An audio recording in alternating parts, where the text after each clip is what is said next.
hello, hello, hello, hello, hello, hello, hello,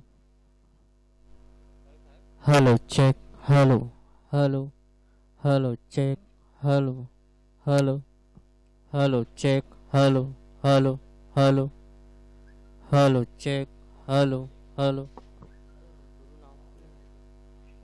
hello.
the Gadgewaba Amravati University for this 5-day short-term course on History of Life and Mass Extinction Events by Professor Thierry Adete, Professor and Head, Institute of Geosciences, University of Lausanne, Switzerland.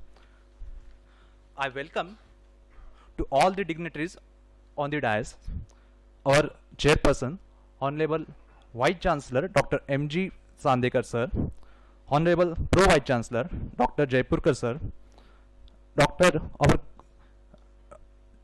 Dean of Faculty of Science Dr. F.C. Raghuvanshi sir, our course coordinator Dr. S.F.R. Khadri, Professor and Head, Department of Geology, Director of IQAC, and our resource person Professor Thierry Adete, Professor and Head, Institute of Geoscience, University of Lausanne and Switzerland.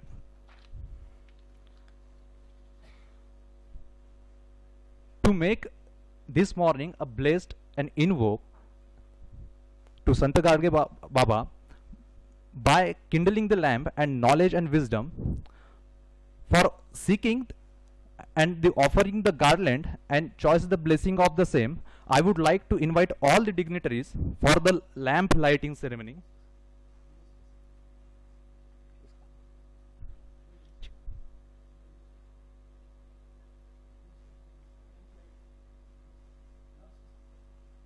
Okay.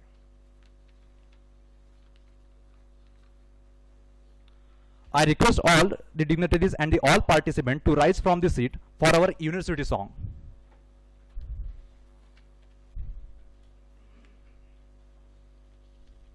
Vidyacintanam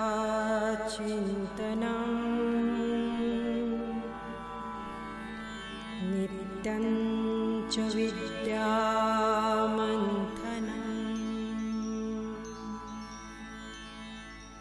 Nityam hi vidyasarjanam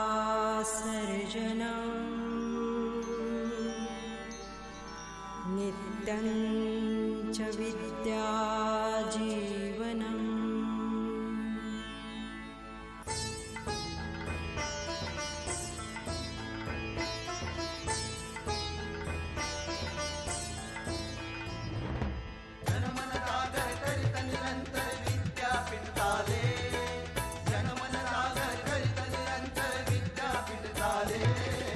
Sant Gadge Baba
Now I request to our chairperson, Honorable Vice Chancellor Sir, to offer the garland to the photo of Sant Gadge Baba.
Now to make this occasion more happier, I would glad to request our course coordinator and HOD, Dr. SFR Khadri sir, to welcome our chief guest, Honorable Vice Chancellor sir, by presenting a plant to him as a token of love and respect.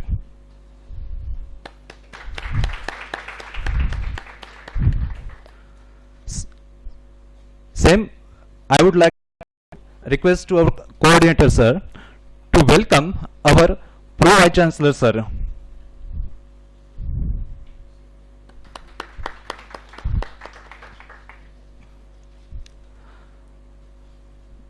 Same, I would like to welcome our again a chief guest, Dean of Faculty.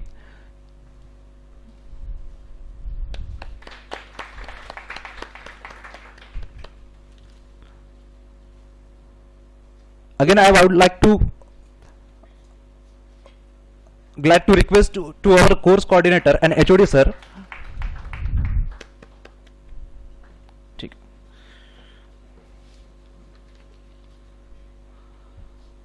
Now I would like to request to our coordinator Dr. SFR Khadri sir for welcome address.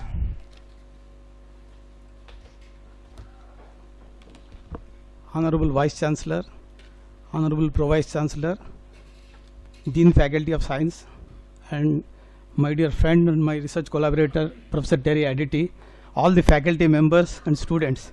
I welcome you all for this GIAN program on history of life and mass extinction events. It is indeed a great pleasure for me. With short notice, Professor Terry Aditi has agreed to come. So my personal thanks to him once again. And I am also thankful to Honorable Vice Chancellor for permitting the Senate Hall for organizing this function. So this is indeed a very great program for particularly for our students, because they get a lot of information related to the history of life and mass extinction events. So that is specifically the course has been designed to educate the student on this issue. So now I would like to, I take it with great pleasure to introduce our guest, Professor Terry Aditi, for this thing, who is going to conduct this program. So he is basically from the Switzerland, and he did his MSc Geology from National University, Switzerland, and PhD in Geology from National University, Switzerland. And then he was associate professor there in National University. Now he is a professor and head in the Lausanne University, Switzerland. He has a lot of awards to his credit.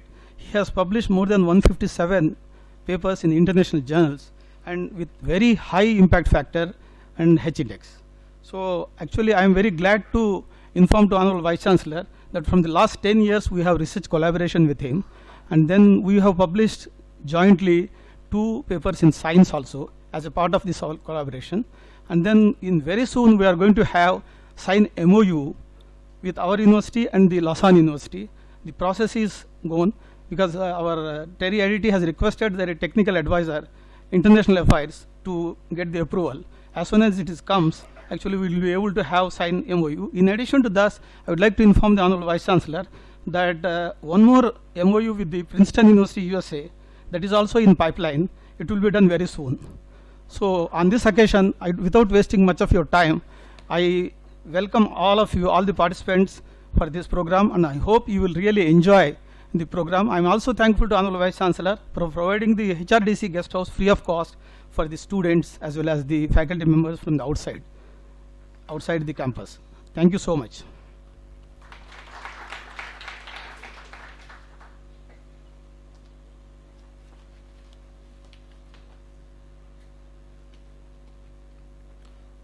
Now I would like to call our resource person, Professor Terry Aditi, sir, to enlighten us.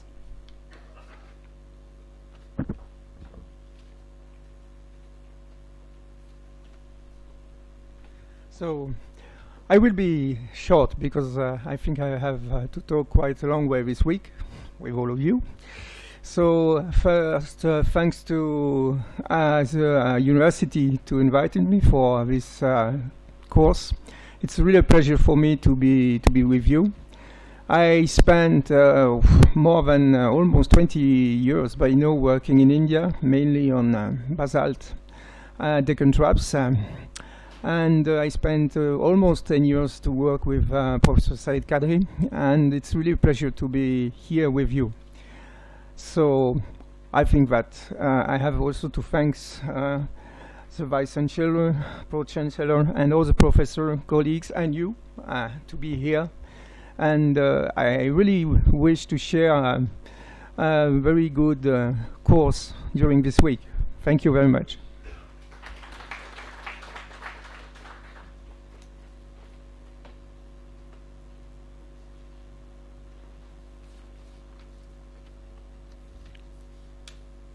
Next, I would like to call our Honorable Pro Vice Chancellor, Dr. Jaipurkar sir, to guide us.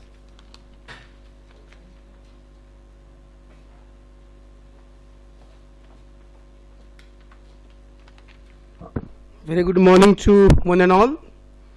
Dignitaries on the dais for the inaugural ceremony of the GIAN short-term course on history of life and mass extinction.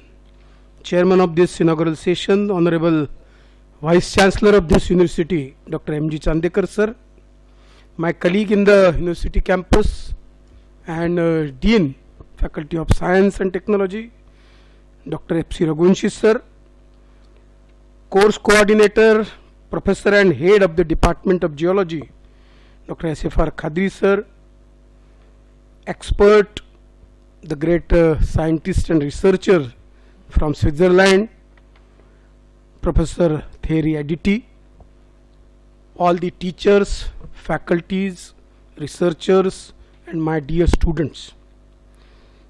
At the outset, I offer my sincere salutation to our motivational force, Karma Yogi Sant Gadge Baba. My dear friends, GIAN, Global Initiative of Academic Network, is a very important and very landmark program initiated by Ministry of Human Resource Development, Government of India. And this is what I feel is a lifetime achievement for all of us, that we have approved GIAN short-term course in this our university. My dear friends, we are very happy to organize this short-term course for all the geologists, and we have got near about 63 registrations for this course. Particularly, a large number of students have registered for the course. Friends, I welcome you all on behalf of the university, and I feel that you will have a large gain from this 4 days, 5 days short-term course. Sir, Professor Thierry Aditi sir, I welcome you too on behalf of the Sant Gadge Baba Amravati University. I am being a teacher of geology, I am very happy today to have a international expert among us. My dear friends, we will all have a great resourceful lecture among these 4 or 5 days. I again welcome you all and congratulate you all to be here in this auspicious program. Thank you. Good day.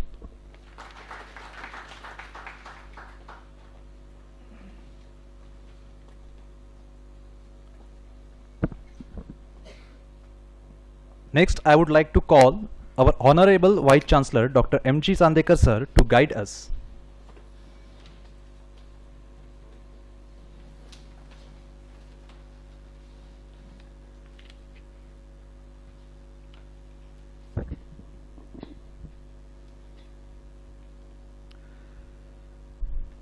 Vice Chancellor of this University, Dr. Jaipurkar,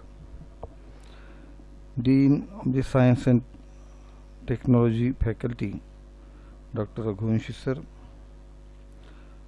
Professor and Coordinator and Head of the Geology Department, Dr. Khadri, and great senior scientist who is from Switzerland,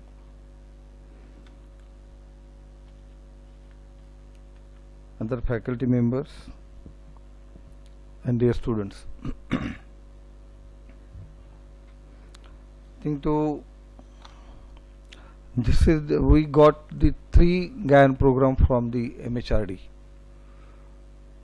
2 is in biotechnology department and 1 in geology department.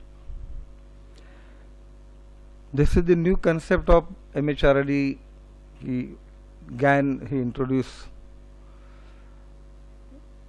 This is related to the improving the excellence in education.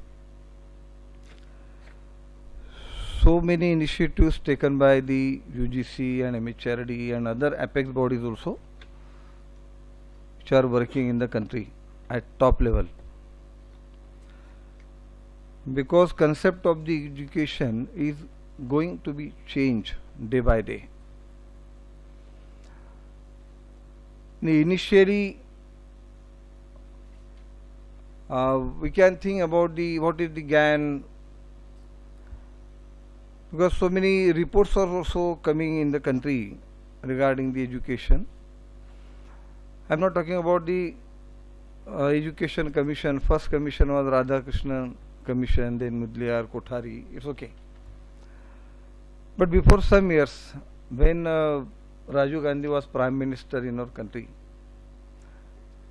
new education policy was introduced in 1986. Then National Knowledge Commission was also constituted, Espal Committee was also constituted, and nowadays also so many commissions and committees are working on the education system. After 2014, after becoming Prime Minister Narendra Modi, so many new concepts are introduced by this government. Make in India, Made in India, incubation, innovation, startup, so many things. During our student life, I didn't heard this thing. What is incubation? What is startup? This is GIAN is also new method of the learning. Now, in our present education system, only base is the syllabus and output is the result of the education. That's all. Your syllabus is good. We got more than 90%, 93%, 94%, very good, very good.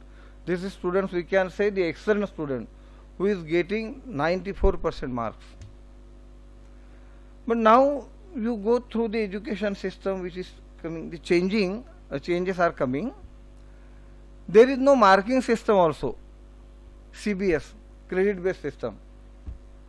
The marking system is also converted in credit and grading. No importance about the syllabus and marking, how much mark you are getting in your examination, and no related also to become the career. On the basis of marks only, you cannot develop your career. This is my opinion. I know I am Vice Chancellor speaking like this. Syllabus and curriculum is different.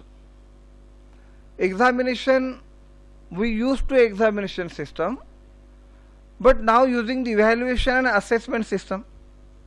There is also difference between the examination, evaluation and assessment. Why I am talking this thing? Because you are going to attend 5 days. This will be new learning methods. Under the GIAN, this is the global education part. The honorable guest is come from Switzerland. Other guest lectures also coming from abroad also. This is the global. We should use to the global education. Where globally we are going in education field, we should know. Not only syllabus and curriculum, and not only 3 hours examination is enough for your career. That's why this GIAN is very important. Whether this is part of your syllabus or curriculum, forget it. This is only for your examination part, that's all. But for your student life, long life you will be student of geology. So Pro Vice Chancellor said he is also student of geology. I am student of commerce. Student life is a long term life. This is the effective way of the learning. I hope through this GIAN, I heard some students is also come from other than Maharashtra state also, other than university also. And now if you are learning in your college or university, only you will be touched with your syllabus, which is prescribed by your university. But in this GIAN, you will go beyond the syllabus and curriculum also. You will go globally level. You be seriously. This is 100% I welcome to all as a Vice Chancellor in our beautiful campus. Learning campus is also. And you will get much and more information from like this resource person and experts. And I hope this this year we got 3 GIAN on the basis of outcome of this GAM. Again, MHRD also will give the number of GANs to our university, and all the best. You will also get the knowledge broadly from this GAN. Thank you and all the best.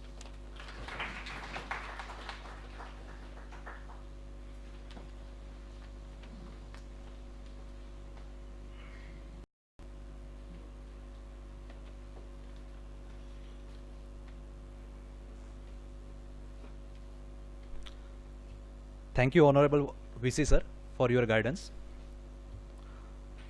Now I am very much thankful on behalf of our Dean, Faculty of Science and Technology, Dr.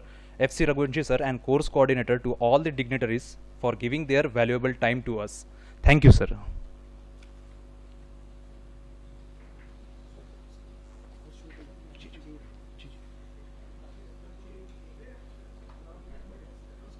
बिल्कुल.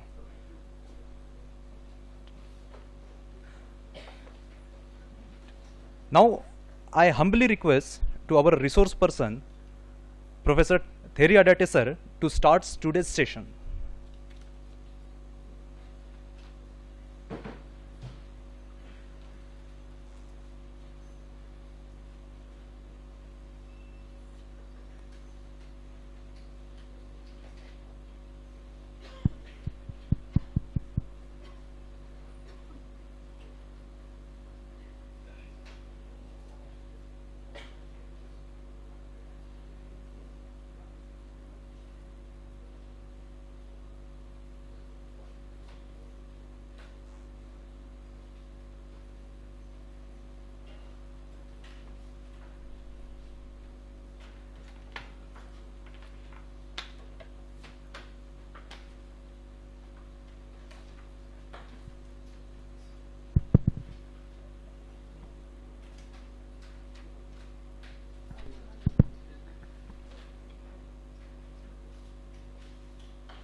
I'm not sure that it's really necessary. Work it out.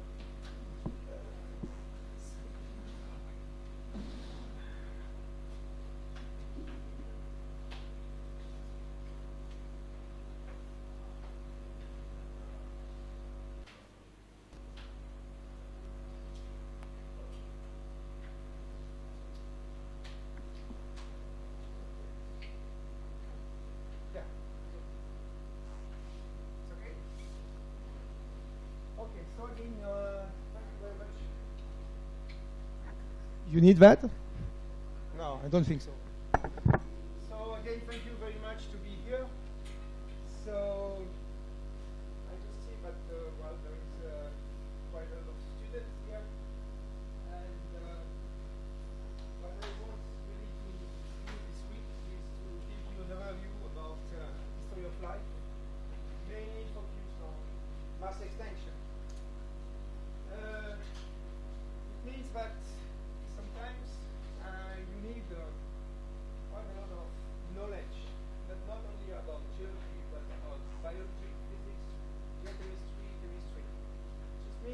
that don't forget that geology is science which is really at the cross of another sciences.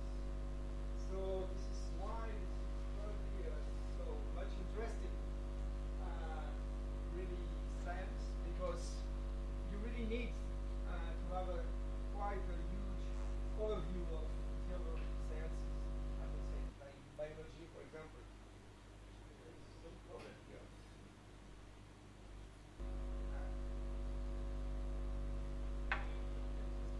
Lose connection.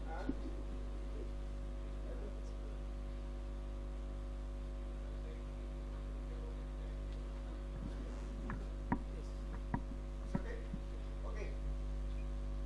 So in fact, what we will see today and some days is a little bit about story of life and what's the problem here? It's okay. You think that this like that?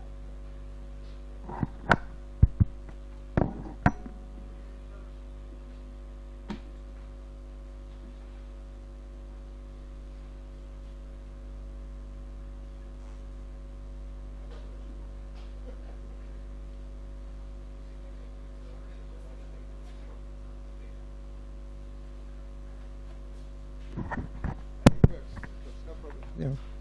I don't really need it. Okay, to what I said, I will first give you today an introduction. I don't know exactly how long. Do we make a stop, a short stop, or some maybe for lunch or whatever? Till 1:30. Okay, we have time. So, more or less.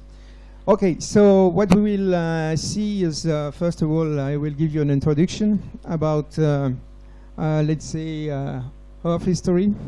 And after, we will go in details on several chapters of the Earth history. But there is one thing that I really, really want, if you have any question, anything that you don't understand, because sometimes this is quite complicated, because life is a complex things, just don't hesitate to ask a question. Please, there is no stupid question. There is only good question, okay? Don't hesitate, because I know that sometimes it's difficult, and you can really interrupt me. We have times, we have 5 days to spend together, so frankly, don't hesitate to interrupt me in case of. And this afternoon, after, I will ask you something, because Friday afternoon, I want to open a general discussion with all the people participating. And for that, I will ask you to read 1 or 2 papers that Sayed, you can Xerox them today. I will give you that. I have a, and please, I just want to that you read this paper in order to start a discussion. I will explain later more or less the topic of the small, let's say, debate that I want to discuss with you. So, because we were talking about more or less new way to give teaching, education, and I think that interaction between teachers and students, this is really important. So, again, if you have any question, just interrupt me. Okay, so today and this morning, I will start with very simple things about, let's say, history of life. As you probably know, history of life is the biosphere. Our Earth is quite a complex interactive system, which more or less has some interaction between a lot of things. And so what we will do mainly here, it works or not? Yes, normally it have to work, yes. We will more or less see a little bit of these topics. So what you have to know, the the Earth is 4.5, more than 4.5 billion years old. So what we will do is really deep time exploration, okay? And what we will see is mainly life and its evolution. We'll talk about environmental change, climatic change, and after we will talk about all the cycle that we can see, which are more or less behind this interaction between Earth and biosphere, mainly geochemical cycle. And if we are talking about evolution, for sure, we will talk quite a lot of the paleogeography, meaning more or less where was the continent during the mass extinction, for example, and paleoceanography. And we will talk also quite a lot on tectonic activity. And after, I will introduce something which maybe is a bit complicated at the beginning, but I hope that it will be more simple after these days of teaching. This is a concept of positive and negative feedback processes and chains, meaning that on Earth, you can accelerate the process by just adding more or less actions, or decelerate the process. I just have one example of today, the emission of greenhouse gas, for example, due to the burnout of all the fossil resources, are a strong positive feedback in the sense that you accelerate the phenomena. Earth is becoming warm and warm and warm.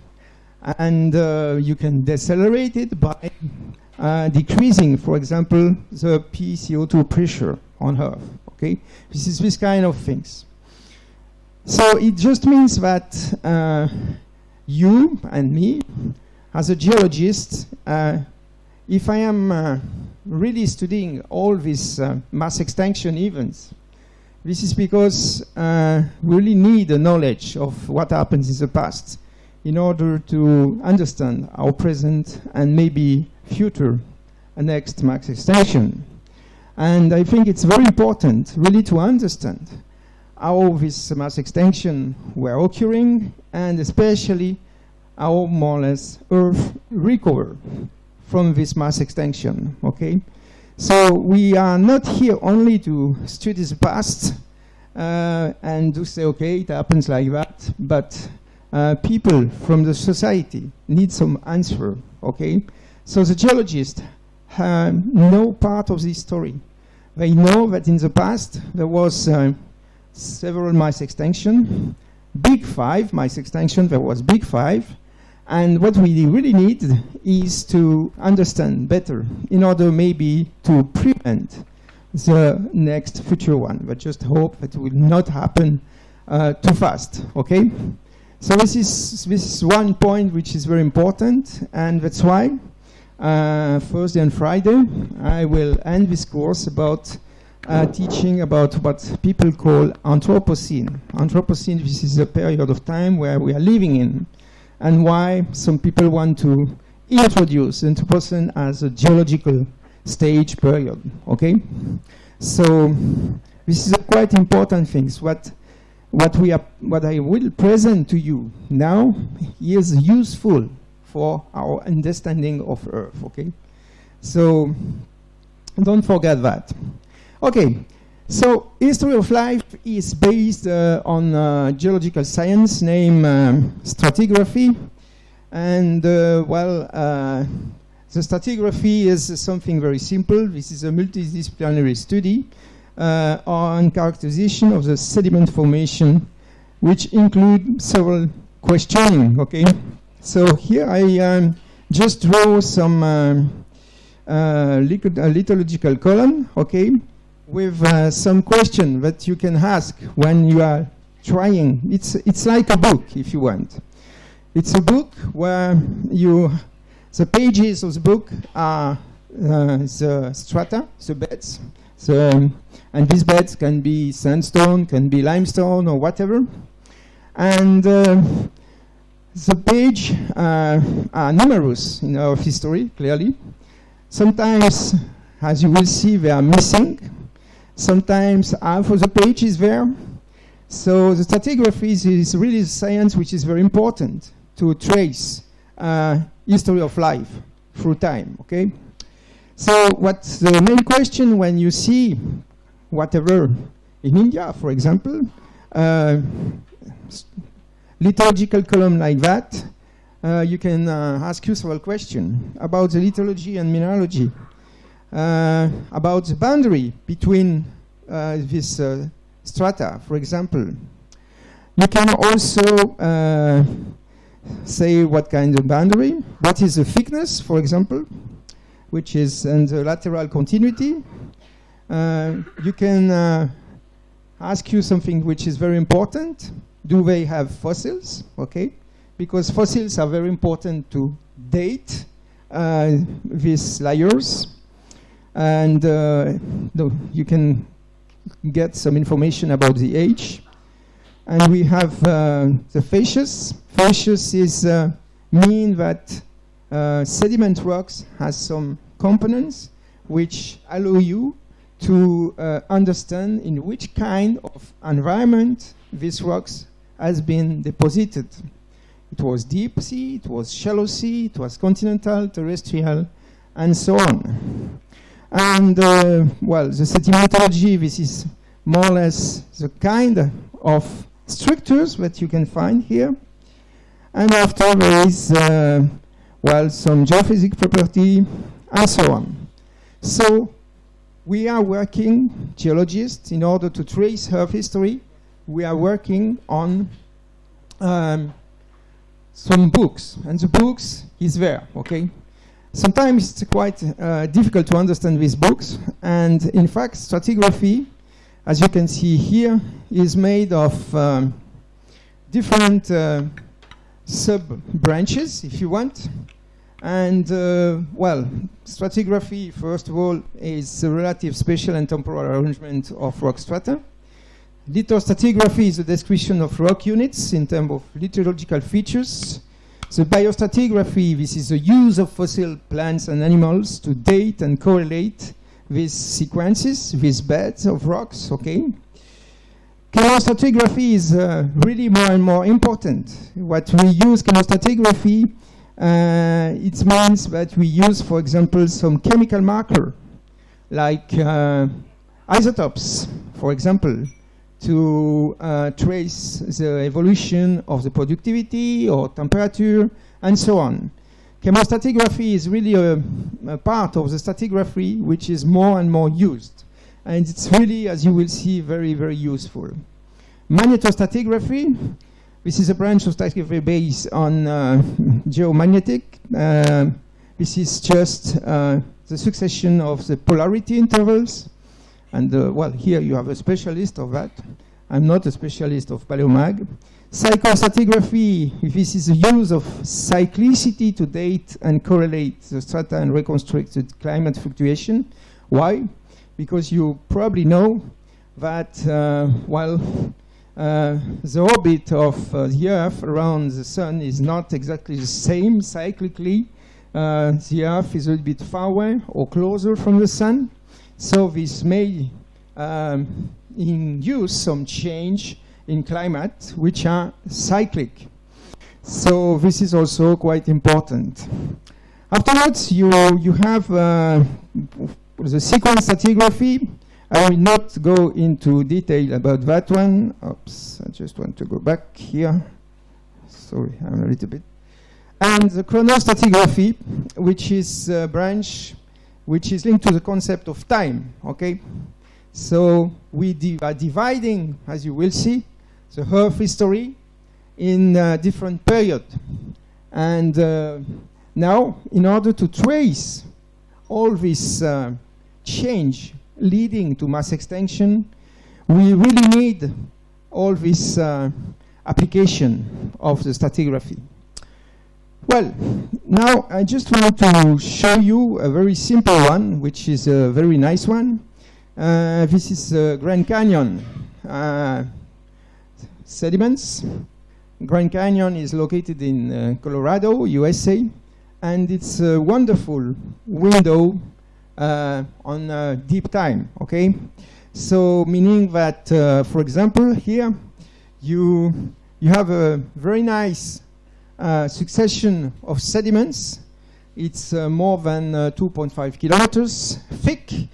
And well, you can see here that, for example, you have some kind of basement here.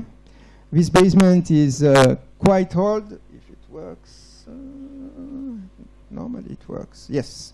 Sometime you have some basement which is more than 1 billion euros. And into this basement, you can see that you have some lifted sediments of Precambrian age. And you can also see that you have a very nice here unconformity. And on top of them, you have some mainly Paleozoic sediments, which are conformable, meaning that you don't see any unconformity. And you can follow this like in a book, in fact.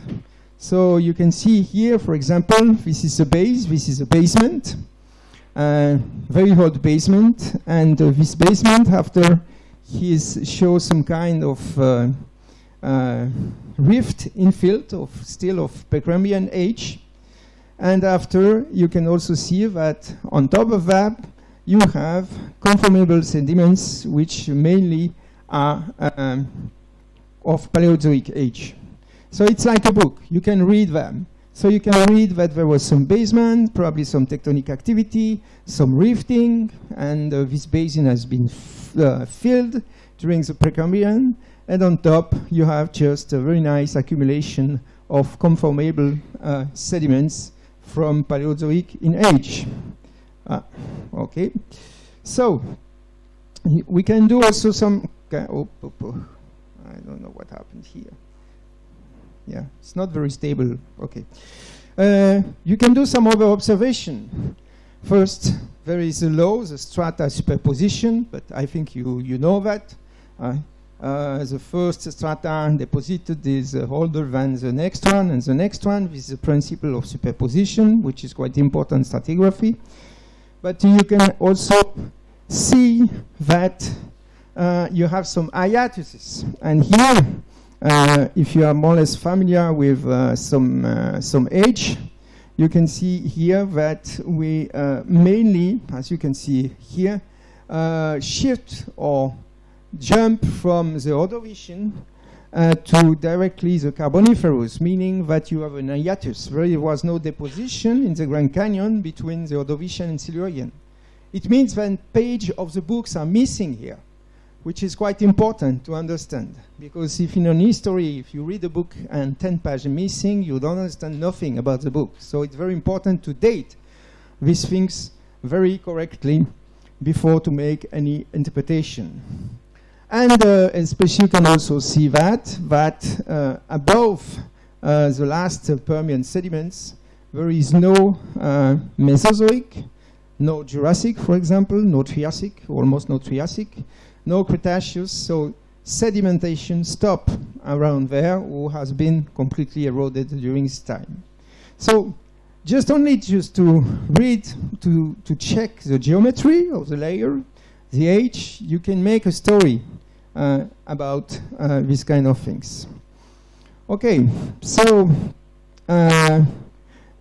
clearly there is also some, a few things are missing. Here this is the top of section, and you can see that we just follow more or less a normal stratigraphy, which end here into the Permian. Okay, so there is you can make some interpretation after about this Grand Canyon sediments accumulation. Okay, meaning, for example, here that you have a very highly metamorphized basement. There is some kind of rifting here. The layer has been uplifted, and after you see this line here around the base of the Cambrian, there is a big hiatusis here, an unconformity, okay? And after, you can also see that you have the Devonian here is partly missing, and the Ordovician Silurian's Devonian is missing too, so meaning that you have here quite a lot of sediments missing. This is clearly what we call a hiatus, which is quite important after to understand that, okay? So it means that we have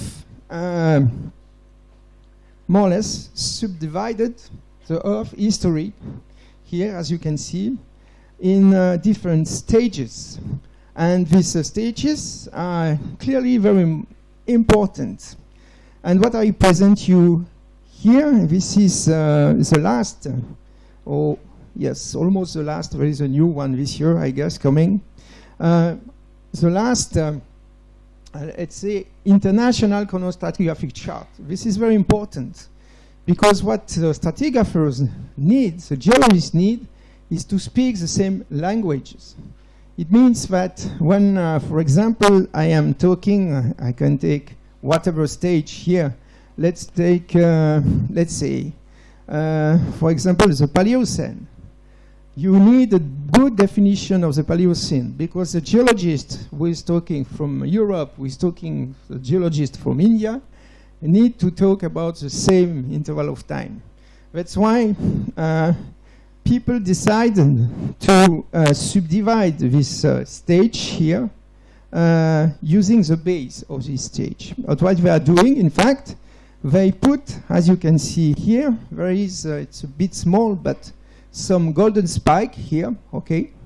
And these golden spike are the definition of the base of the stage. So there is a definition for the base of the Paleocene, for the base of all the stage which have a definition. So you can see here, generally, that there is, I will give you an example. All what is after the Precambrian, meaning here after, you see the age here, after, let's say, 541 million years, he is characterized by spikes here, okay? And these golden spikes, you will see, are more or less following very strict rules, which is very important in order to do a good job. Before that, what we know, what is the Precambrian, you can see here, they put some small watches here. These are absolute age, meaning that by definition, as you will see, because we will start this afternoon about the origin of life, it's a very long story. This is all that here. You will see that, in fact, there is almost no fossils, so we are using radiometric age, the age that you can obtain in the minerals using argon-argon isotopes or uranium-lead isotopes. I will go back in more details during this week about all this kind of concept. But here is important things that you can see that some are very well defined here. All the stage, for example, of the Paleozoic, so the period of time coming, starting at 541 million years ago, up to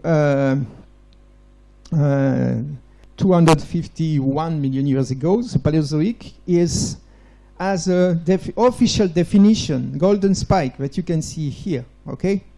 But if you see, for example, the Jurassic or the Cretaceous, you don't have any golden spike everywhere at every base of the stage. And this is mainly due to the nature of the people which are in the commission.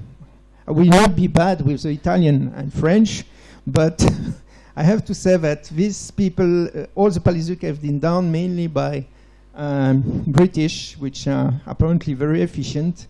And here the commission are made of official commission defining this stage, mainly made by French and Italian. They are a little bit more slow in order to take decision. But anyway, this is very important because this is your book, your base, to work and to understand the story that I want to show you later on. Okay, I just show you an example of an official definition of GSSP. GSSP, it's a very strange acronym. This is global and standard and stratotype and point. So this is really the point where you place the base of the boundary stage, okay? So here it's an example that we will see in more detail this week. Quite a lot of time we'll spend about that. This is the base of the Paleocene. So this is what we called before the Cretaceous Tertiary boundary, 66 million years ago.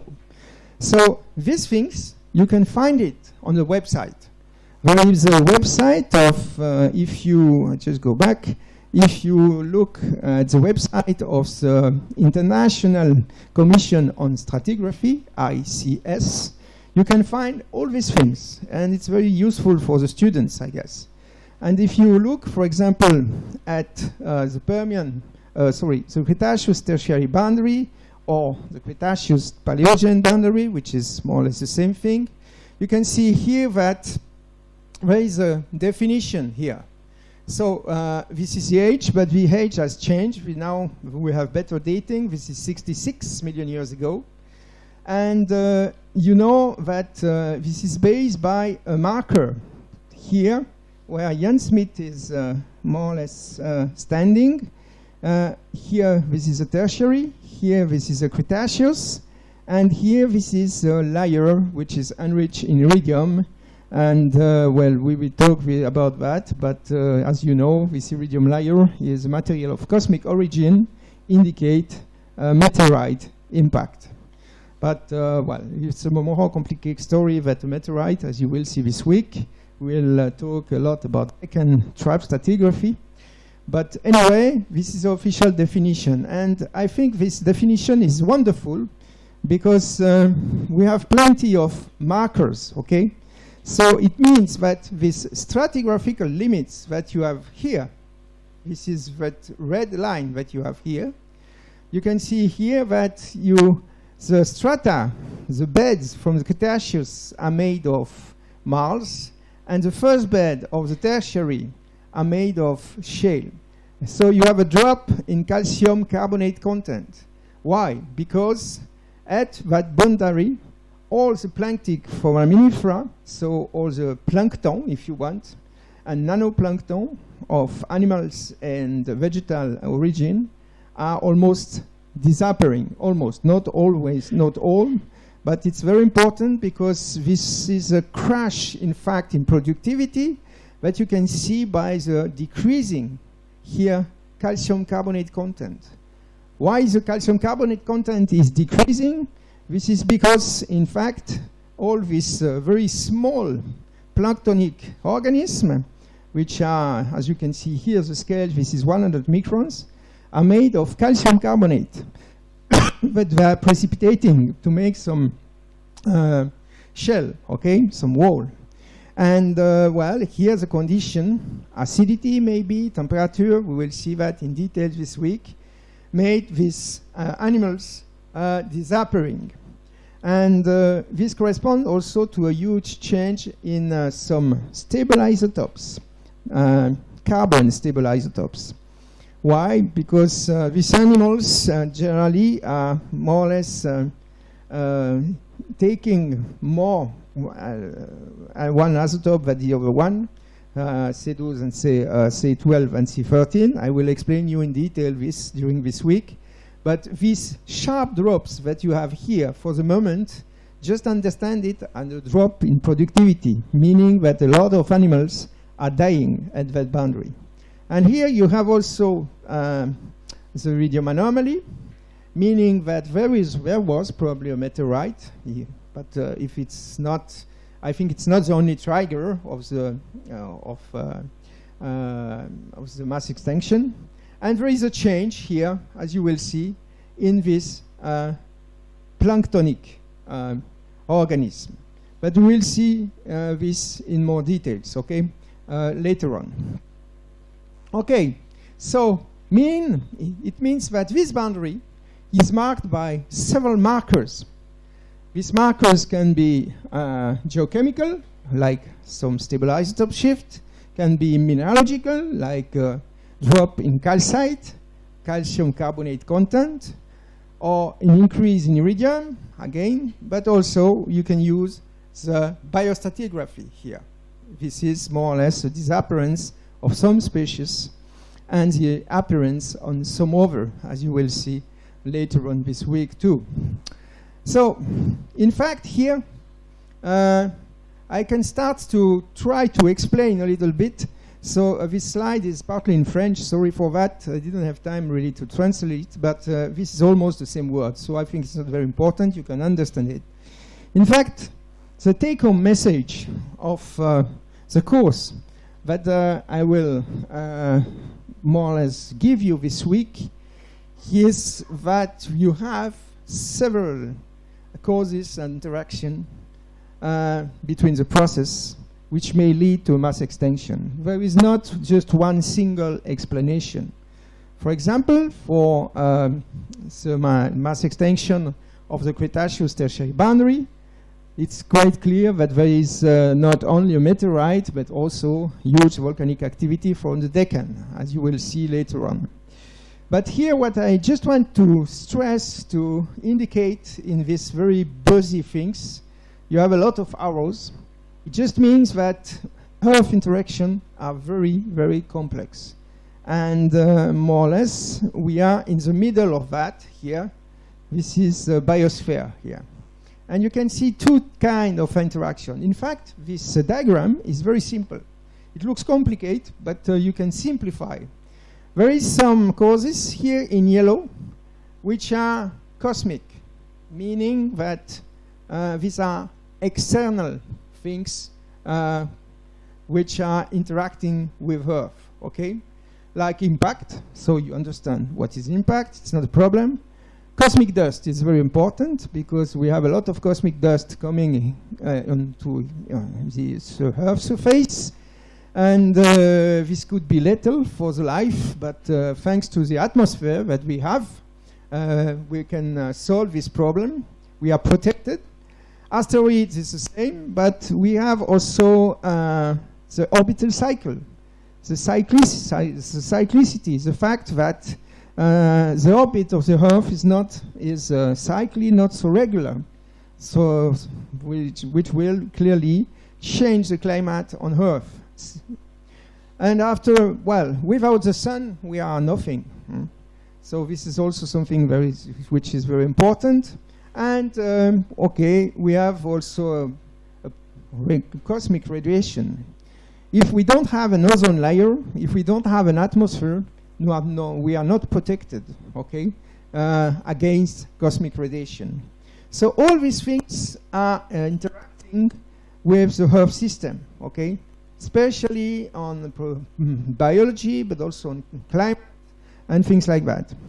And the second family of parameters, which are really also interacting with Earth and with our biosphere, if you want, this is all these ones which are linked to, let's say, terrestrial markers, terrestrial trigger, deep terrestrial trigger, in fact. And first of all, clearly, you have the volcanism. Volcanism is very important.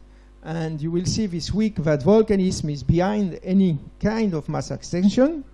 You have the plate tectonic. Clearly, it's migration of plate tectonic, the formation of continent, or the breaking up of continent. This is really one of the main ways to more or less drive evolution. I will explain you this later, but this is really a very important point.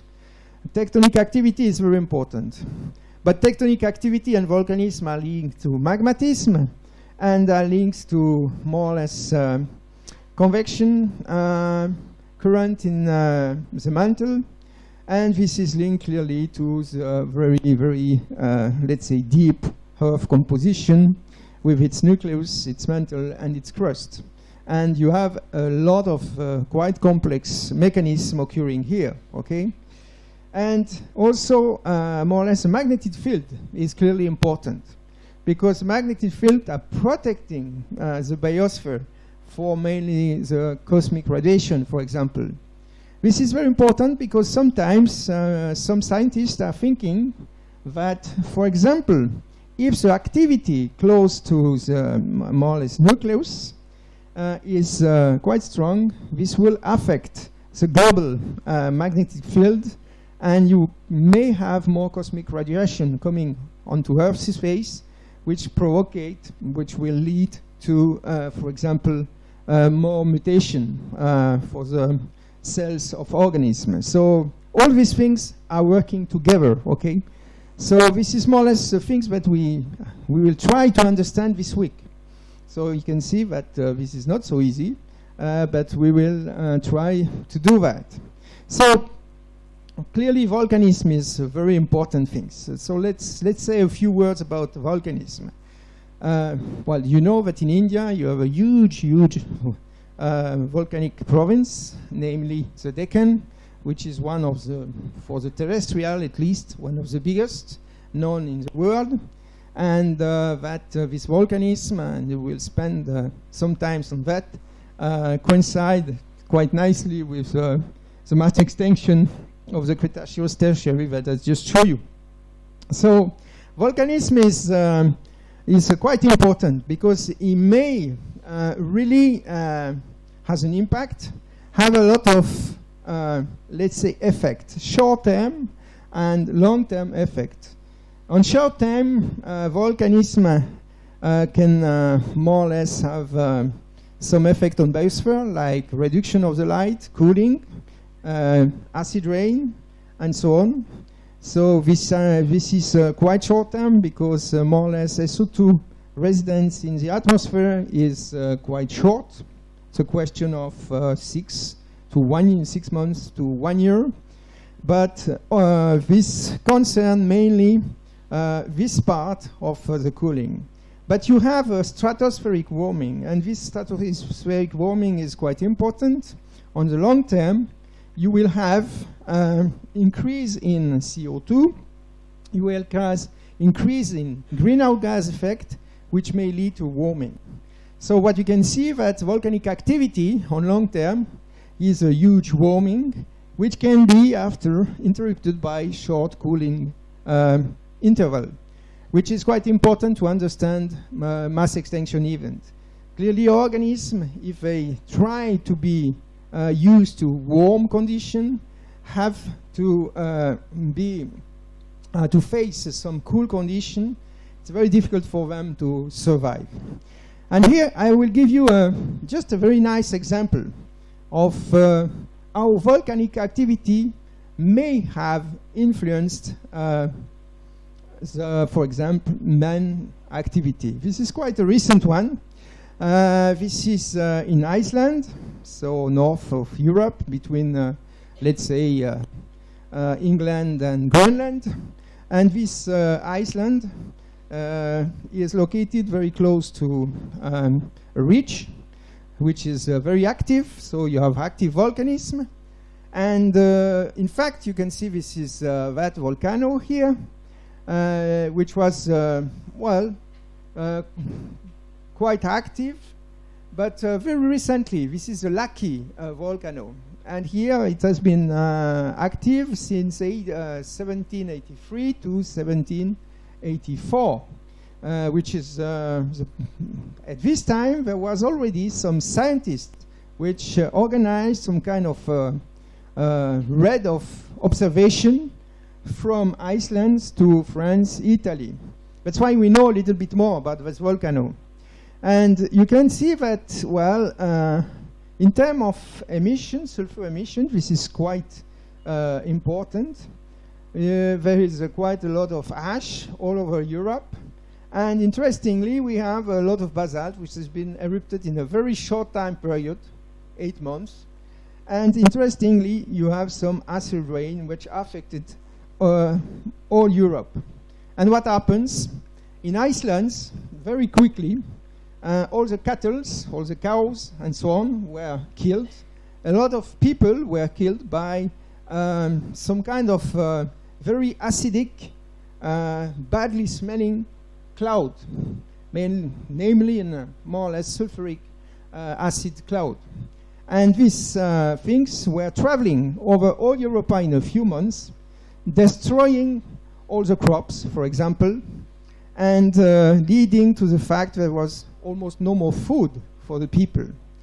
And it's quite interesting to see that, for example, if you go into a small village in France and you look at the book where you have, you know, the succession of the family with the name and the date of their death and so on, you can see that during this time here, in 83, 84, 70, 83, 84, 95, and 6, there is normally, if you look at these books, you can see that one father is dying and so on. But here, there were complete family in a few months that were dying together. Which means that there was no food, okay? So this is a huge effect, and some people, some historian, wrote some books explaining that very probably, because you know that in 89 there is a very important event for democracy. This was the French Revolution, and apparently the French Revolution seems to be linked to volcanism, which is quite funny, because during this event, you know, well, nobody has some food, and if you have more or less hungry people, make angry people generally. So it's a very nice illustration how volcanism can even really influence our society, okay?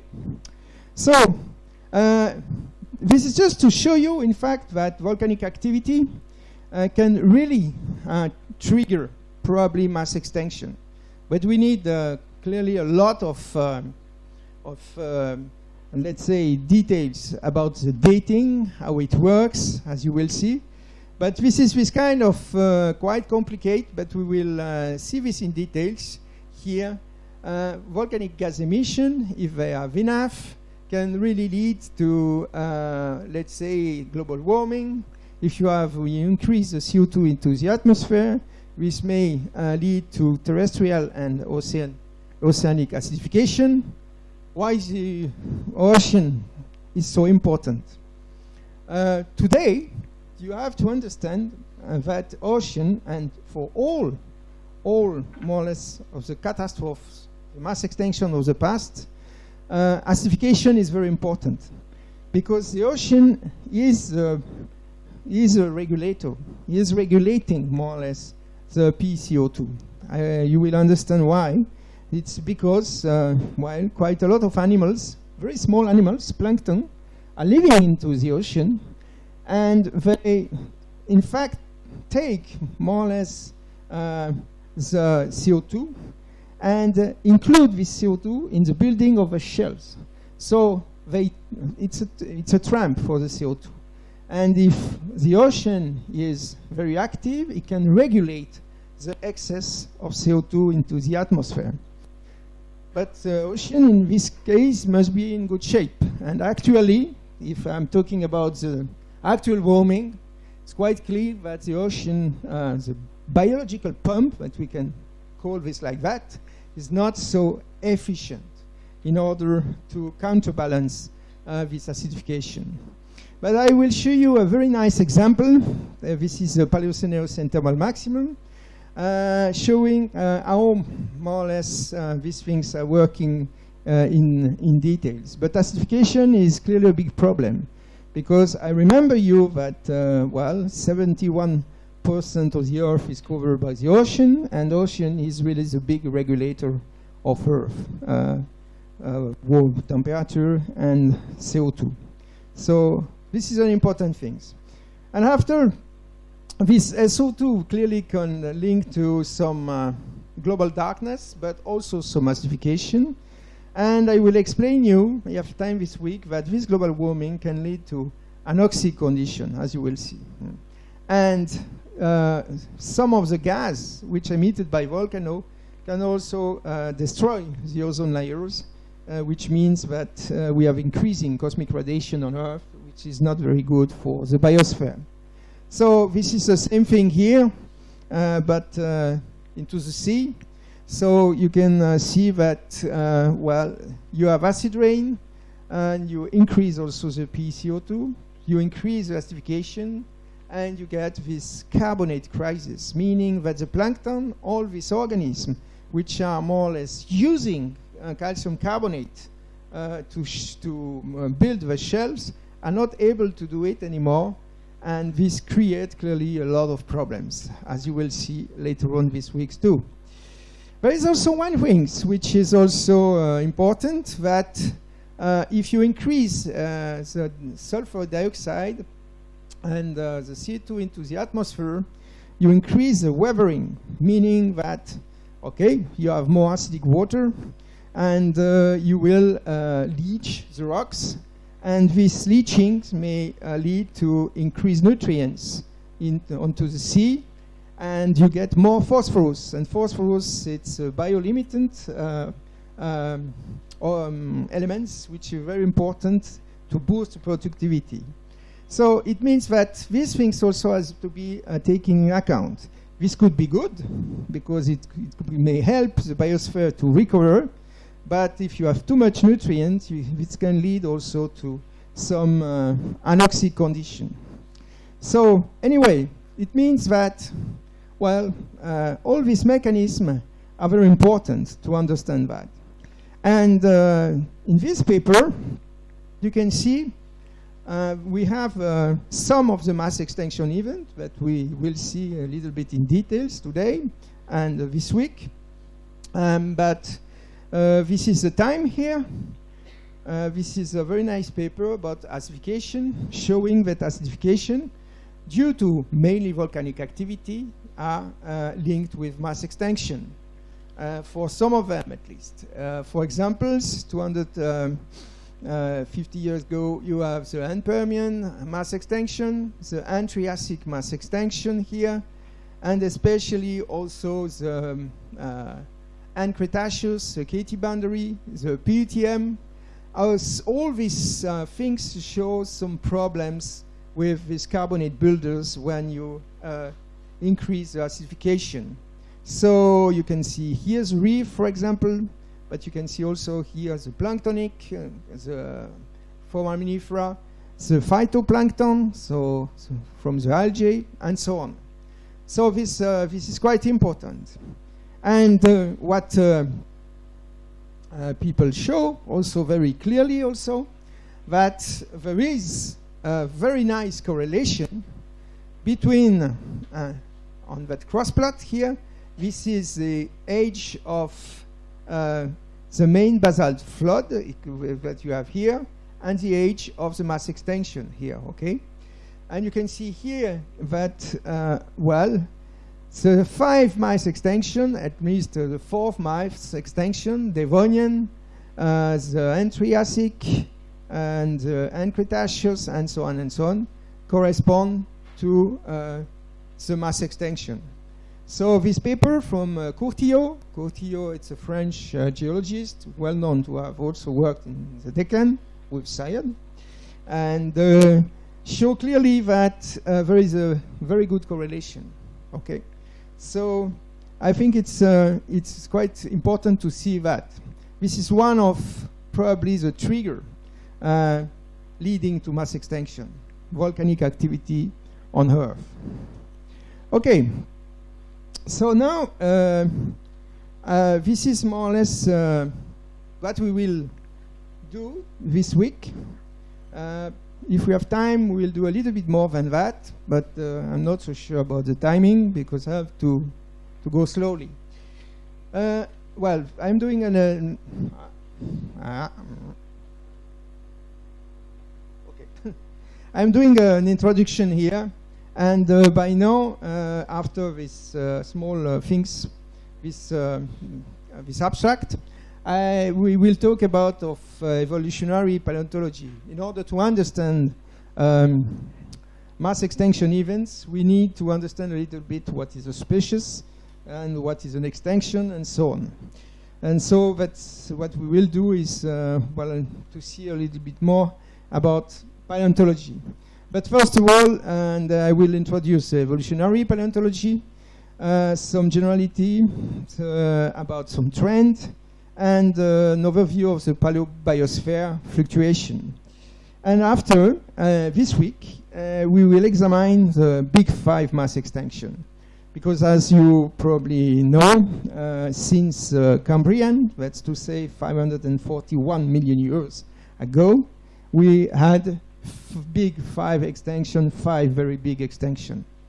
And so we will see the end of the Ordovician, the end Devonian, the end Permian, which is the mother of the mass extinction. And here I can tell you that we were very, very close to a total extinction.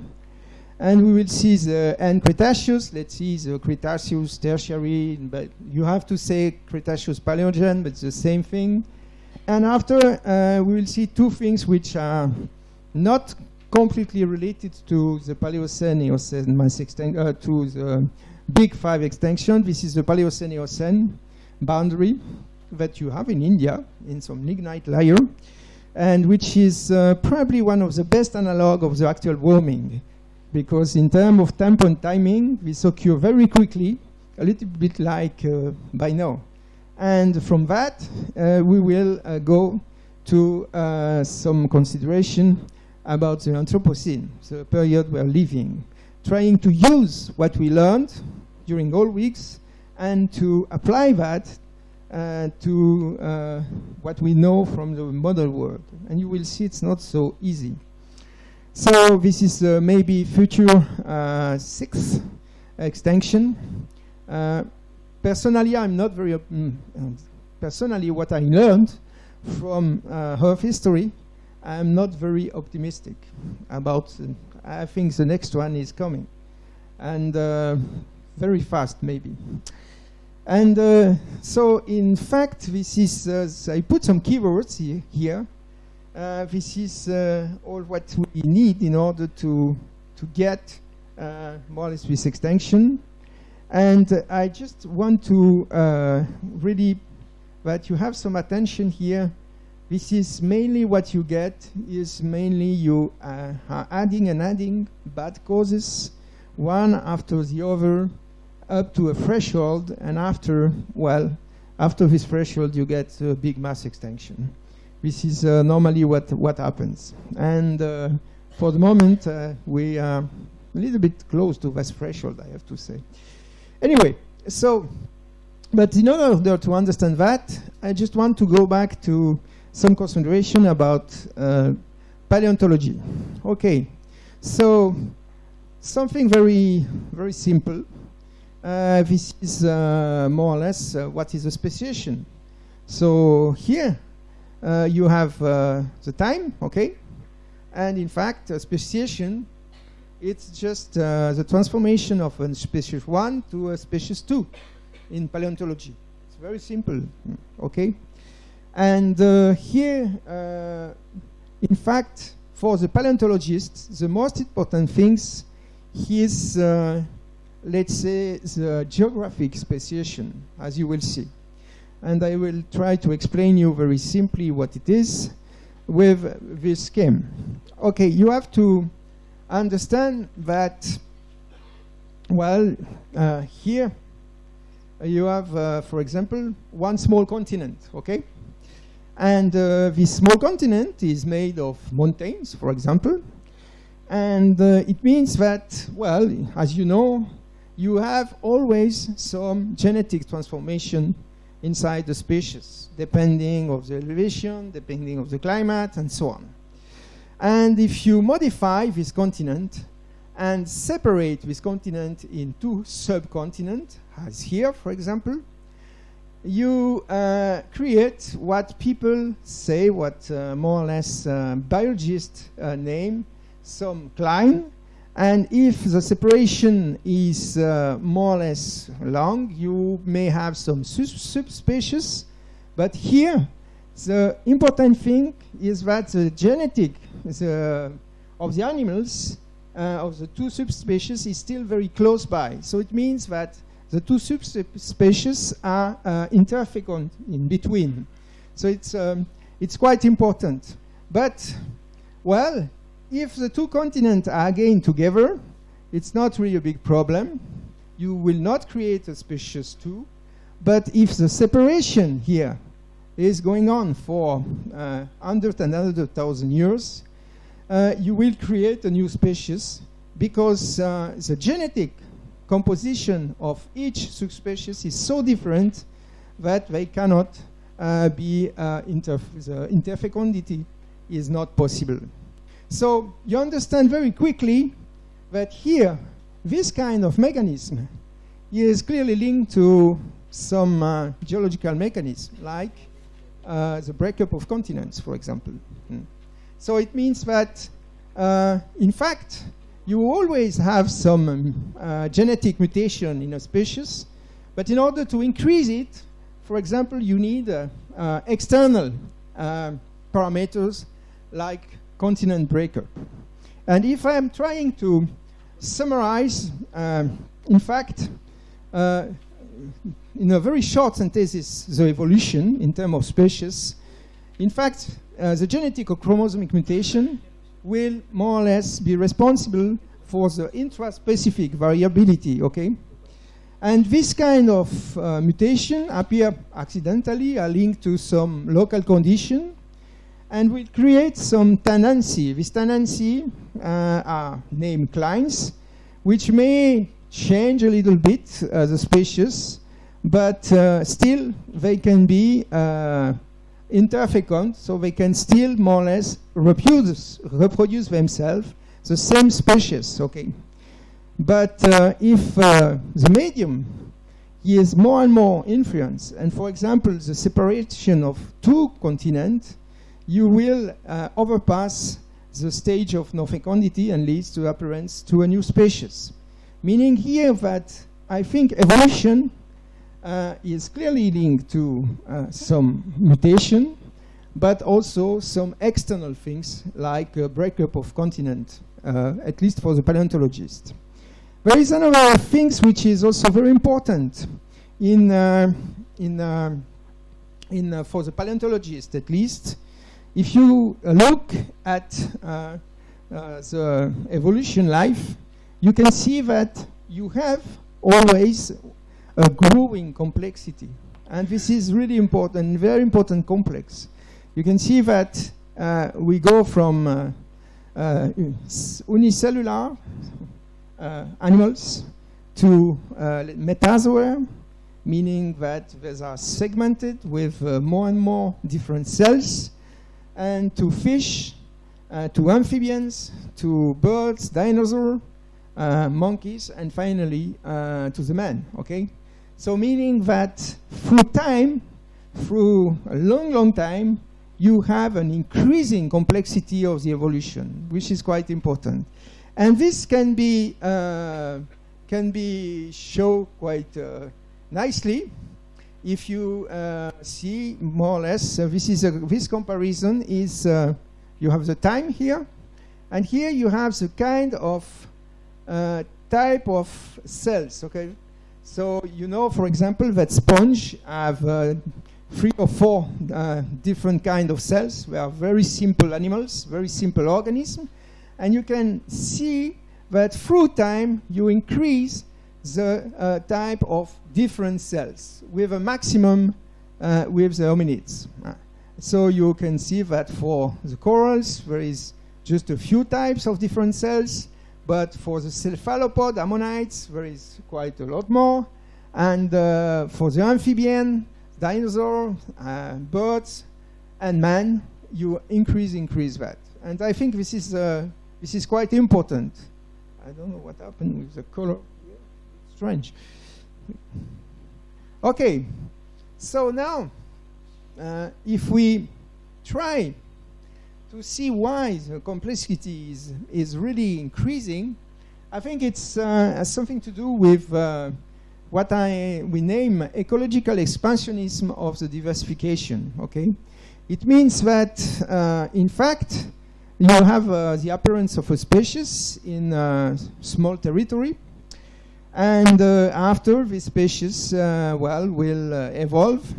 And here you have to look a little bit about the story of life. And story of life, well, you probably know that we have the diversification of life in the Precambrian Sea.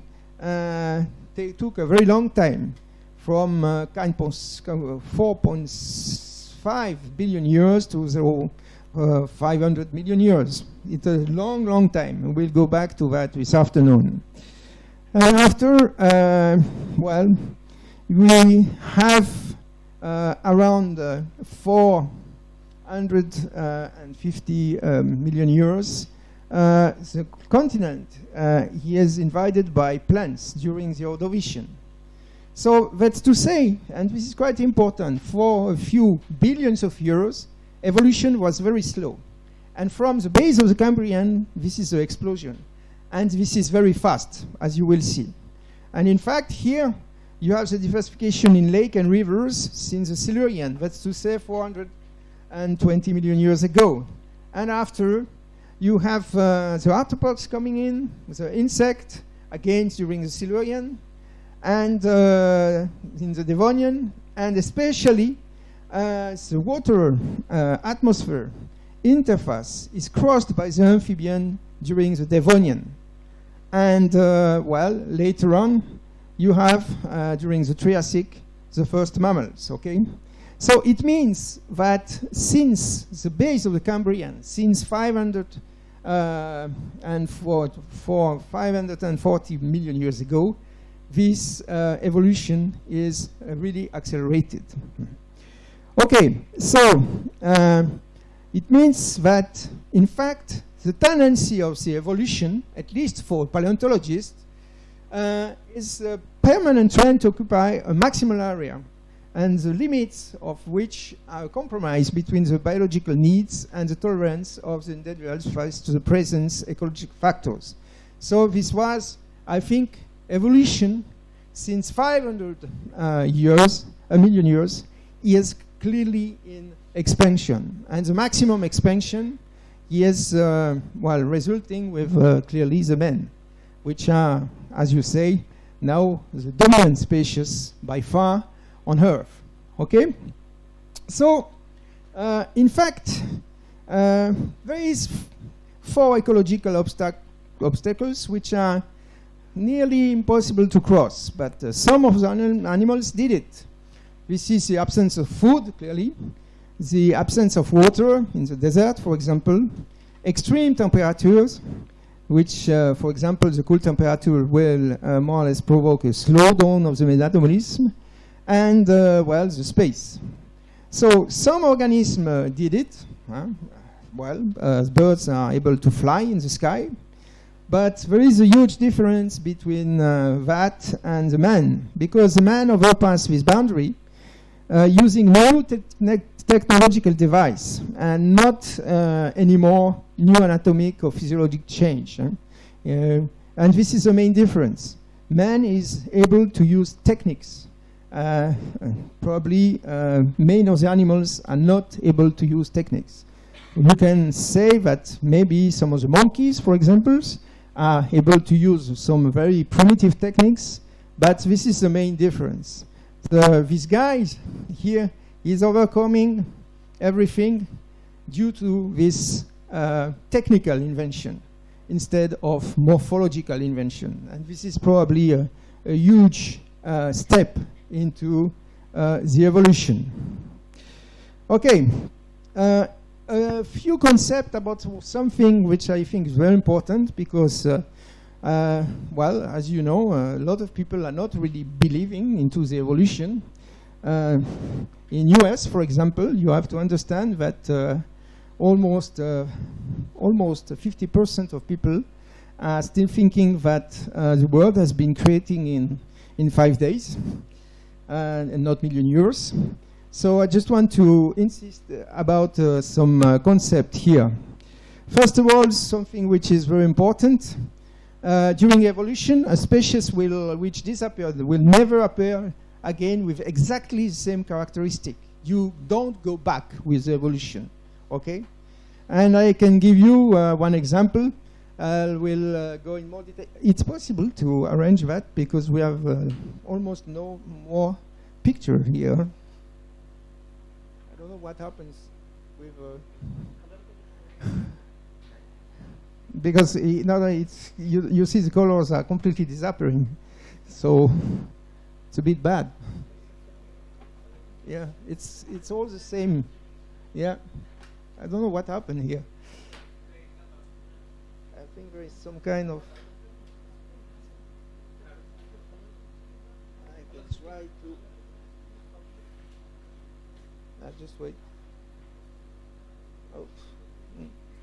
Let me go. Yeah, okay. Yeah.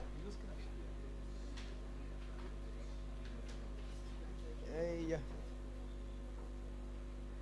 Okay, good.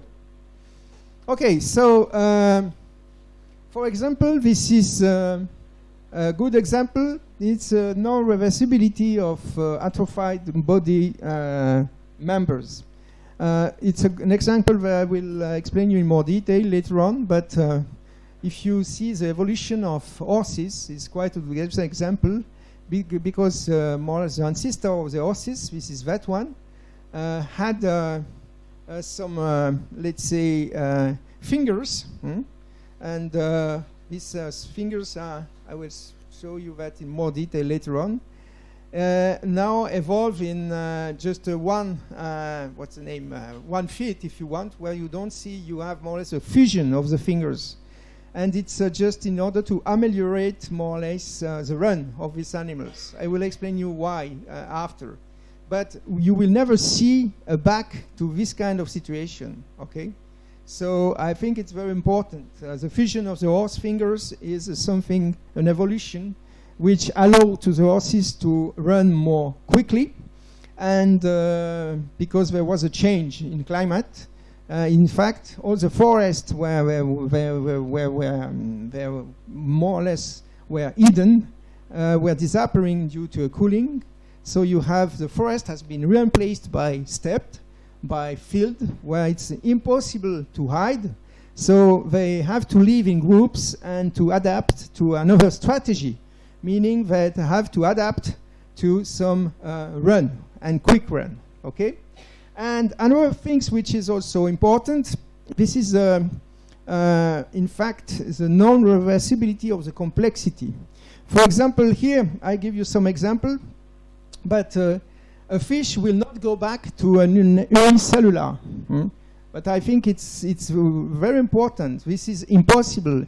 And for example, some marine mammals or some reptiles went back into the ocean, but none of them get more or less lunge again. So it means that you cannot really go back in terms of complexity. And this is, for example, this evolution of the horses. It starts in the tertiary, so in the Eocene, Oligocene, meaning around 50, 40 million years ago into the tertiary. And you can see here, these animals here were living into the forest, so it don't have the need to run because he were hidden into a deep forest, and he had some finger here, as you can see here. And from the Oligocene, you have a huge change in North America. You have a cooling starting into the Oligocene. So the forest where these guys, these horses were hidden, are disappearing, and there is no more trees, steppes like that. So they have to adapt to a new strategy in order to survive. So that's why there is a fusion of these fingers onto one single feet. And this is the horses, one of the actual horses, which living here, Hipparion, and after the Equus, this is a modern one. So they completely change the strategy, and they change the morphology under the stress of some more or less external forcing due to climate forcing. And here I just show you what is an ichthyosaur. This is this marine reptile here living into the Jurassic, which were able to live into the sea, and some of them were able to go back, to go up to the continent. But when they go back, they didn't really, they still have pulmon, they don't have lungs, okay? So it means that, again, this is this kind of non-reversal back to less complexity. Now, something which is also very important that I have to introduce, this is a question of time, okay? We are looking on a very, very, very, very long story. 4.5 billion euros, and a little bit more. This is the starting point of the solar system and the Earth. And after, just to show you a little bit how long was that story, and how, let's say, more than, let's say, the two-thirds of the story was quite boring in terms for the paleontology. I will compare here this 4.5 billion years to 1 day. So this is a birth of the Earth at 0 hours, and at 12, this is the actual timing, okay? And this is just the evolution here. And you can see here that during what we call the Precambrian, we have almost nothing going on, apart the appearance, which is really important, of life, probably microbial life, some virus, some unicellular, and here's the stromatolite, which are very, very important. These are cyanobacterian algae, which were starting to provide oxygen some billions more ago into the ocean. And but this take, if we consider that all this story is 1 day, or more than 10 hours. So a long, long, long way. Appearance of life, diversification were occurring very slowly at the beginning, and after you have clearly during the Phanerozoic, the Precambrian explosion, and this is a starting point of the real evolution, if you want. And here we will discuss a little bit that. It means that at the beginning you have only cyanobacterian algae, very simple cells, and close to the Cambrian you have the Ediacara fauna that we'll discuss, which is still very primitive. At the Precambrian boundary you have explosion of life, and I will go back to that in more details later on this afternoon. But it means that there is a huge event here. You start here to have skeleton, to have bivalve with shells, to have predators. It's a complete revolution. And after you have, all the story that we know for the Paleozoic, and after for the Mesozoic, so the primary period, the secondary, tertiary, and the quaternary, the one that we know now. And all this, you can see, it's an evolution which is interrupted by this line here, by mass extinction. And this is what we will discuss this week in details, okay? So, okay, we have, you have to see here that the man appeared really very, very close to the end of the day. So on Earth history, we are almost nothing in terms of timing. And you have really to understand that, especially if we want to understand a little bit the discussion about the Anthropocene, because you have to remember that evolution is a long, long, long story. And the man, which is more or less a final result, if I can say that, just appears not even 1 second before the end of the day. It means nothing. And this is quite important, because I think in front of Earth history, we have to remain a bit modest, okay? And I think it's a good point, especially if I don't know if we really have to believe that we have the unique species and so on. I think that the story of life is very complex and a long story. Okay, so now I will just, I have still 5 minutes. Okay, I just want to show you, to explain a little bit what is an extinction. So, an extinction, what it is? I will give you an example here. This is so what's the name?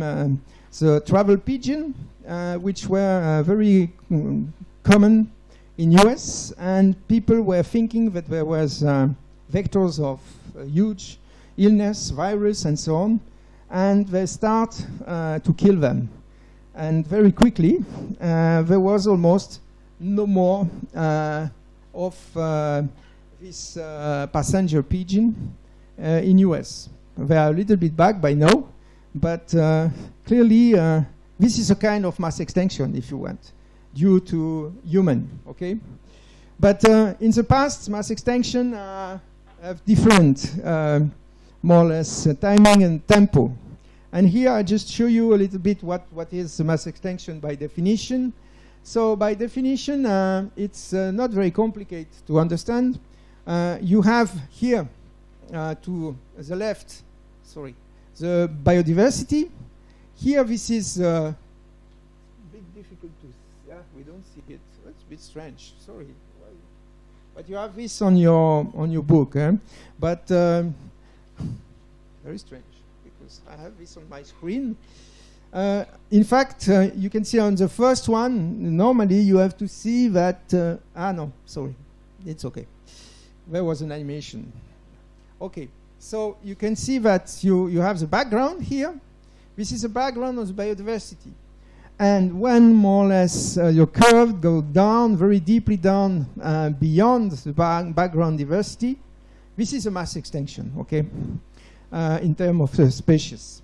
You can have different mass extinction. Here you can see here that, well, you have an accelerated mass extinction, meaning that it starts gradually here, and you have an acceleration at the end. Here, this is a sudden massive mass extinction, meaning that, well, you have the background, and in a few seconds or minutes, you destroy everything. Could be an impact, for example.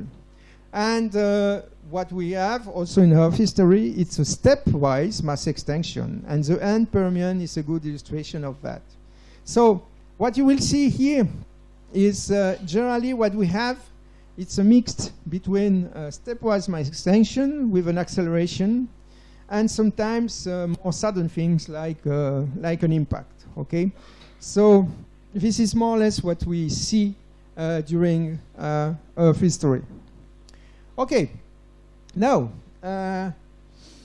on that very busy diagram that you will see several times, because after we will see in details of this mass extinction, and I will finish here for now to explain that. So you have here, in fact, a time, okay, and you can recognize here the Paleozoic, Mesozoic, and so on. Here, what you have, this is extinction intensity. This is just a calculation of percentage of extinction, okay? And you can see that there is 1, 2, 3, 4, 5 period during the Earth history where you really increase the mass extinction quite a lot. And this is here at the end of Ordovician, okay?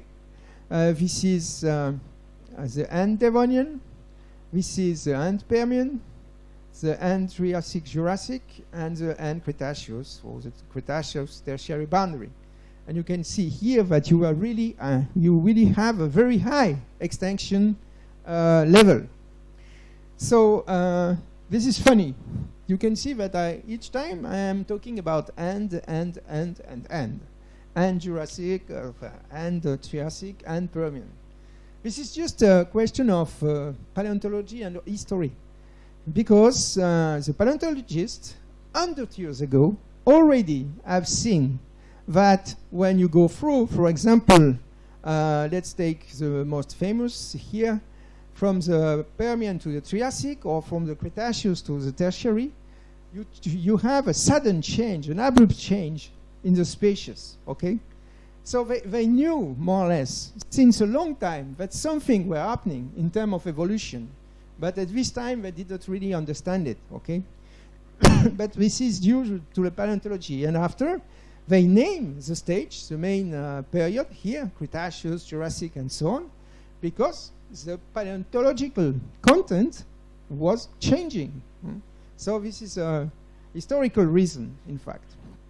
And on the diagram that you see, you will see several times. You have. I put also some impact, potential impact, and here I have to say that the only one which is really corresponding to the mass extinction is Cretaceous Paleogene impact. The other one are not very well known, and this is the volcanic activity.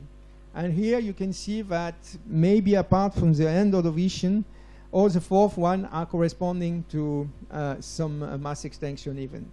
And also something that we will see in details also, that a lot of this mass extinction are marked, and these are these white bars, by huge anoxic condition into the ocean. I will go back to that also later on. And some sea level change here, which is also quite important. Okay? Okay, so I think I will stop here. Yes, it's and when are we starting back? In 1 hour. Okay? 2:30. Thank you. So, dear participants, we will be back in 1 hour. By 2:30 we'll be here. You can have your lunch downstairs.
आ जाएगा।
Okay, I think we can start again.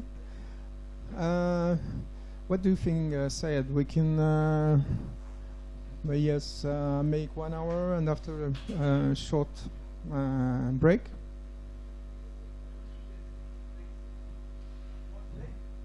After 1 hour? No, it's up to you. Okay, okay. So, yeah. So this is the last slide that we have seen this morning. This is clearly quite a busy slide. If this thing is working, yeah. And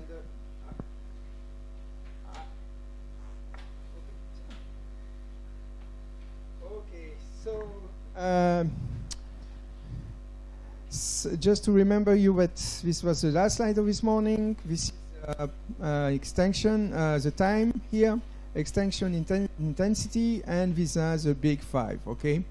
And you can recognize the end of the vision, the end Devonian, the end Permian, and Triassic, and Cretaceous here.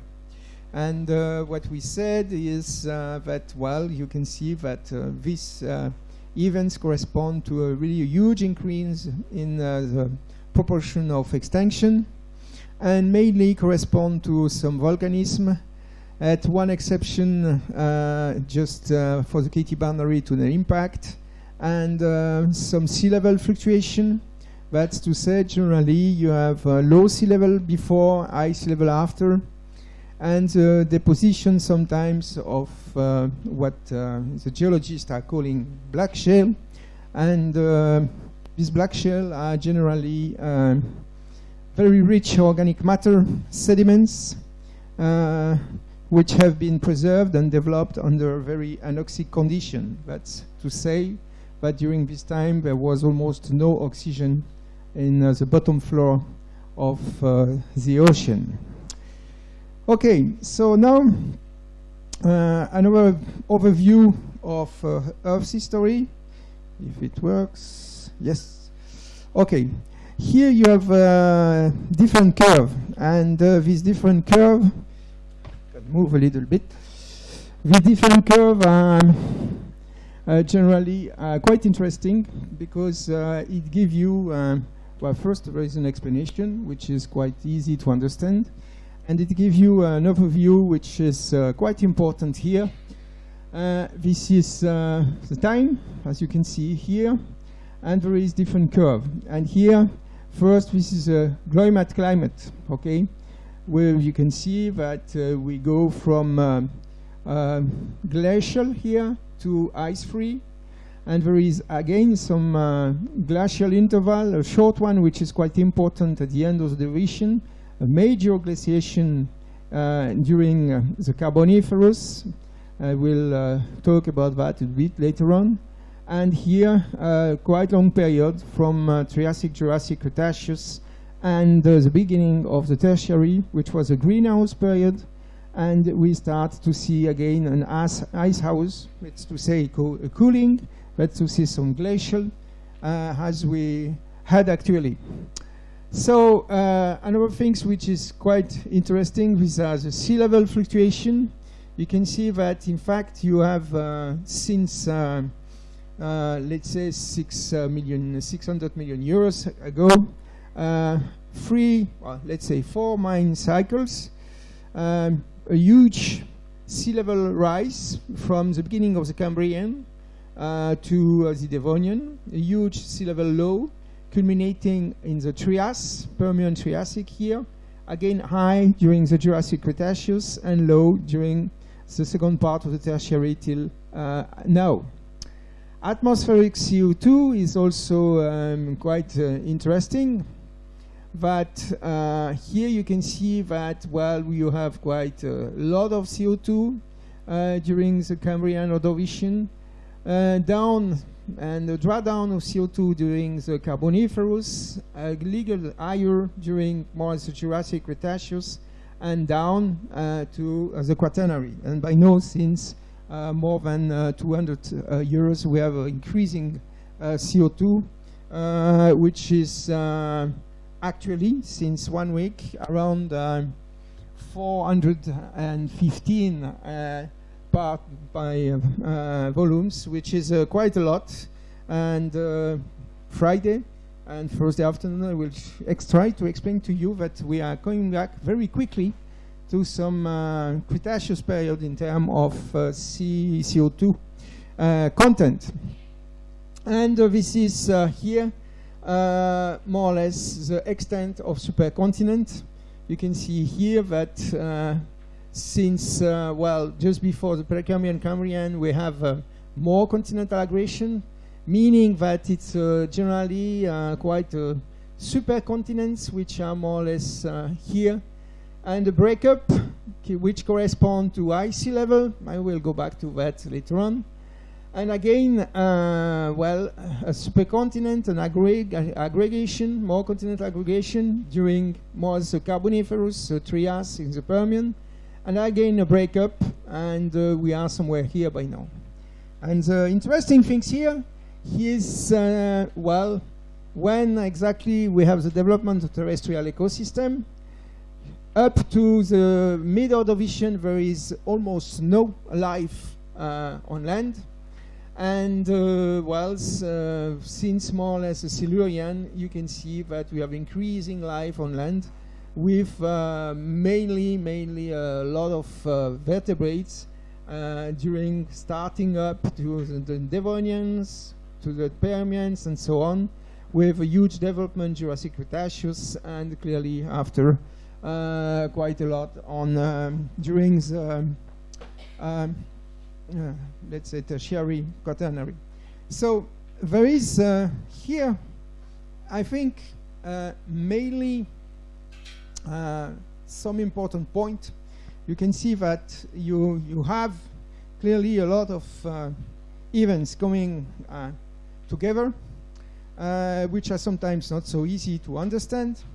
But you can also see that there is probably several important things, several revolutions, which lead to some huge change on Earth history. And there is one which is quite clear. This is which corresponds to the Cambrian explosion, and which is, as you will see, I will try to explain you this later in this afternoon, which correspond to the huge glaciation of the snowball Earth. This was a period around 600 million years ago, which was when Earth was a snowball, completely covered by, or almost completely covered by ice. And this lead, you will see, this lead to the first revolution in terms of Earth's history and evolution of organisms. This lead to the fact that, well, to the appearance of metazoan, which were able to have skeleton, so to precipitate, to build the skeleton phosphate, for example, or carbonate calcium. This lead to the appearance of big animals with skeletons, shells, and so on, which lead to the time to the predator also, as you will see. This was the first evolution, and this first evolution is somewhere in the last million years of the Precambrian, close to the limit with the Cambrian. This is what people call the big Cambrian explosion. And after the second revolution, which is really important, this is these things. This is the appearance of plants on the land, because this will change everything also. Because before, you have, well, there was almost no soils on land, there was no vegetation, and with the appearance of plants here around the Silurian Devonian, there is a huge change, meaning that is a kind of weathering that you can have on land, the alteration, the fact to weather the rocks will change, because with the vegetation you have soils, and in these soils you can have a huge chemical leaching. Before that, mainly the weathering, the erosion alteration was physical, okay, meaning by glacial, for example. After that, the biology is more and more important. And in fact, I think it is the point here this part of the story is very important because this is the beginning where, in fact, organism may influence the big cycle on Earth, okay? By, for example, doing a lot of precipitating a lot of carbonate calcium. If you precipitate a lot of carbonate calcium into the sea, it means that, well, you will trap some CO2 molecule into these shells, and if these shells are deposited as sediments, they will draw down the atmospheric CO2, okay? And here the organisms are able to do that. And the second revolution, here's also the plants which are able to increasing the chemical weathering, the leaching of the rocks. Because, once dead, the plants are forming organic matter. And this organic matter is quite aggressive with the rocks and will dissolve these rocks. So a lot of nutrients come to the sea, a lot more than before. So these two things are very important. So just to see that, in fact, life from this starting point may start to influence the big cycle on Earth. It was not the case before. Earth was more or less influencing life cycles. And this is a huge change. So here, for example, this Carboniferous period, where you can see that the global climate was very, very cool. You have glacial. Somebody know why we have this appearance of glacial condition during the Carboniferous? No? It's because you have some plants here, big forests. And what the forests are doing? Trees, big forest. They are doing photosynthesis. And in this case, the trees were so more or less extended that you had a lot of oxygen to the atmosphere. And by this way, you draw down the CO2 and you get a cooling, less greenhouse gas into the sky, okay? So it means that here, life is really influencing a lot on Earth systems, okay? So just to give you some taste of what life is able to do. And now the big discussion is, well, do really life is really influencing more or less the Earth a lot by, for example, precipitating carbonate calcium into the sea, regulating more or less CO2, atmospheric CO2 pressure and so on, or this is the contrary. And I think that you will see that this is both. Now, if we go into more details onto this mass extinction, and well, sorry, it's partly in French, but I can just explain you very quickly. Here, this is more or less the percentage, as you can see, of GIAN. So these are not species, but it's one of the more, the genera. And this is geological time, okay? And this is more or less, in fact, a biodiversity curve, okay? And here, this is different kind of calculation, but the important things that you can see that you increase life very quickly in the Cambrian, and after this stay more or less stable, with the exception of some drop here, interruption. And after, since let's say 200 million years, you have an increase up to now, okay? And again, with some drop in biodiversity. And this corresponds to the famous Big Five mass extinction, okay?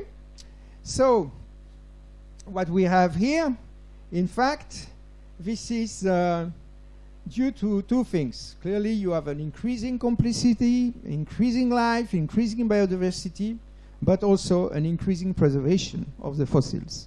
You have to understand that. This curve is a combination of both factors, probably increasing complexity and increasing richness, increasing biodiversity, but not only that. This is only due to the fact that clearly it's more, the preservation of fossils are better here than here. This is due to the fact that these rocks can also be buried and you can have some metamorphism, and so the fossils may be not so well preserved. Anyway, so among the big 5 extinction, we can start with the first one here. This is just a sum up. We will see in more details this later on. And you can see here that this is the end Ordovician, or the Ordovician-Silurian, more or less, boundary. And here you can see more or less the extinction. So the important things I would say this is the percentage of families and genera, species, is a little bit less important in this kind of statistic. And here, this is the first one, the Ordovician, that we will see in details. The second one is the end of Devonian, and you can see again this is quite a pronounced one. It's probably not the biggest one, by far not, probably the third one or the fourth one in terms of intensity. And after what we have is the biggest one, is the one from the Permian Triassic. And here this is the end Permian, and this is this big drop that you have here. And here I would say just look at the percentage, very high percentage of families, but of genera or species has been completely extinct. It's almost 96% of the species. Just think about this number, 96%. It's really big, and this is what paleontologists call, this is the mother of the mass extinction, the big one, okay? And this big one occurred some 250 million years ago, and it's more and more well known. And we'll see probably tomorrow afternoon, depends a little bit how slow or fast we are doing. But we will see this in details because this is a very interesting mass extinction, as you will see. Afterwards, there is a, let's say, rather bit a smaller one that we will see in a little bit, not in so much details as for the Permian Triassic. This is the end Triassic, and here, well, a lot of species got extinct, and you will see that this extinction is mainly due to the breakup of the Pangaea and the rifting of the Central Atlantic magmatic province with a lot of volcanism. And well, to the end, we will see about the 5 mass extinction. The Cretaceous one, which is clearly the best known, because you can see that we have here fossils that everybody knows, like the ammonites, got extinct at the end of the Cretaceous, but there was a lot of ongoing extinction for the planktic foraminifera. But this one is well known. It's probably, in terms of intensity, the third or the fourth one, if we compare with the end Permian or the end Ordovician, which was a lot more significant. But it's very well known. Why? You know why? Why this extinction 66 million years ago was so important? Everybody knows it. Exactly. This is due to that. This is due to the dinosaur. Because a lot of dinosaurs, almost all the dinosaurs were dying.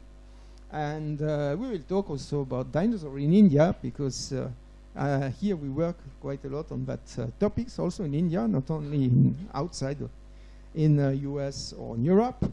And this is important because this is very well known.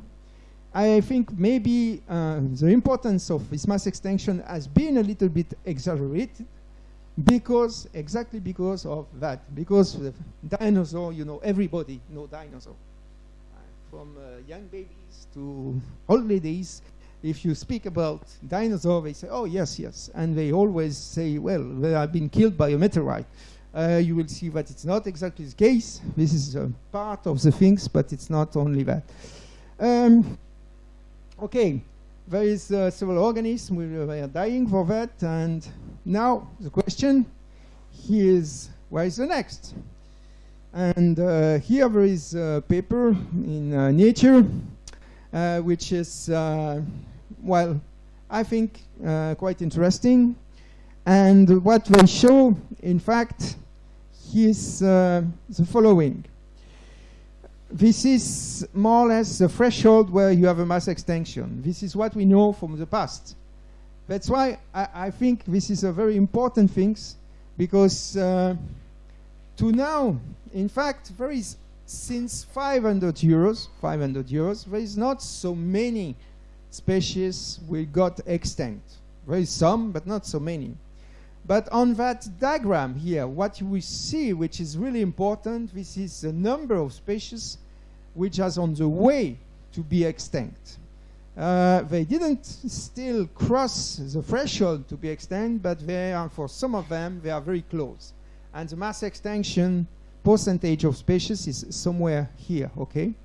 So let's say that, well, this is still maybe not so catastrophic, but a lot of species are under the way to get extinct. We will discuss this when we will see the Anthropocene. And now,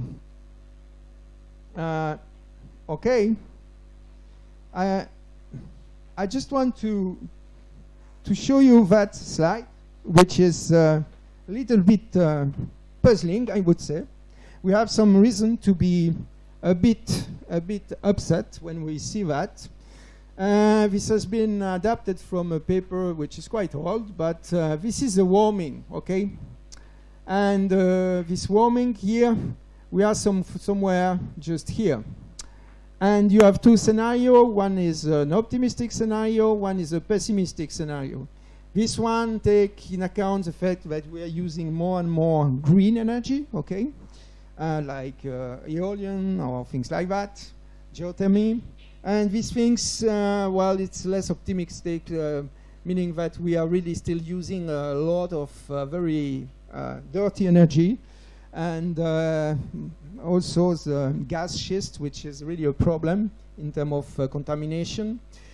And these are more or less increasing temperature, okay? And this is a change. That's why a lot of people, you know, there was a lot of discussion during the meeting of the panel discussing about climate problem, about the fact that we don't have to overpass 2 degrees. And here this is quite clear that, well, for example, we are somewhere here. That means that by now we are losing the polar ecosystem. And this is quite clear that more or less decrease ice is a big problem.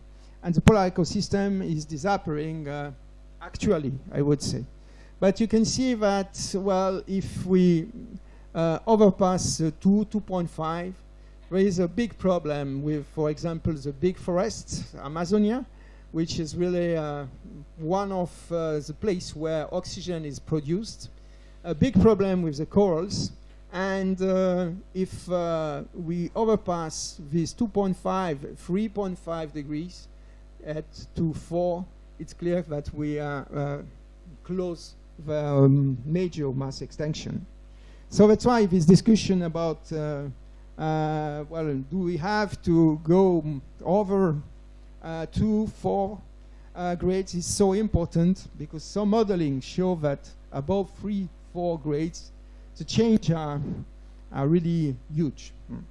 And I think people have to understand that, especially because here, the important things, these are not million years. These are not 100 or 1,000 years. These are something which is the near future, okay?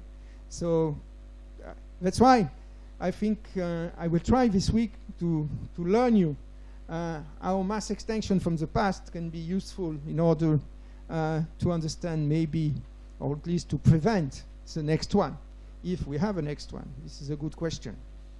Okay, so, well, this is a more tactual compilation and about mass extinction from the past.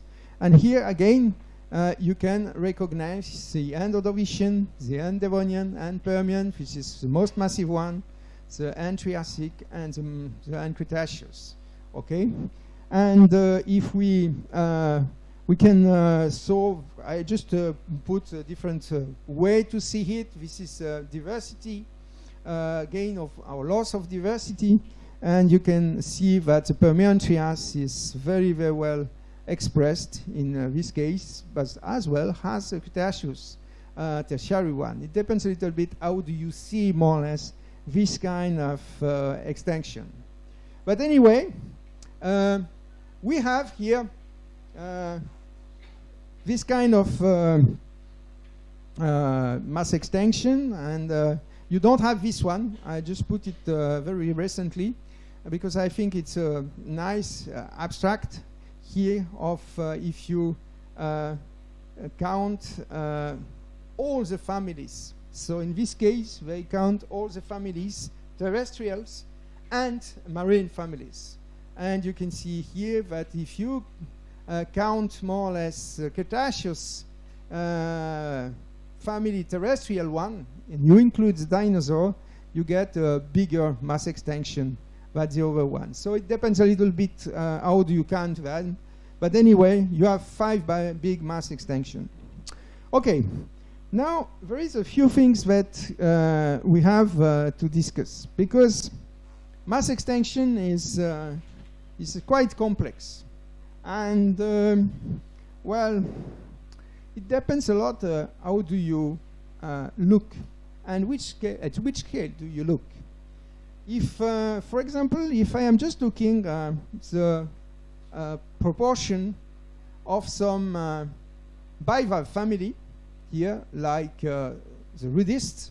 The rudists were quite strange bivalve, which were able to do colonies, a little bit like the corals. They are living in oligotrophic water, let's say blue water, with not too much nutrients, not too much suspension, very clear water if you want.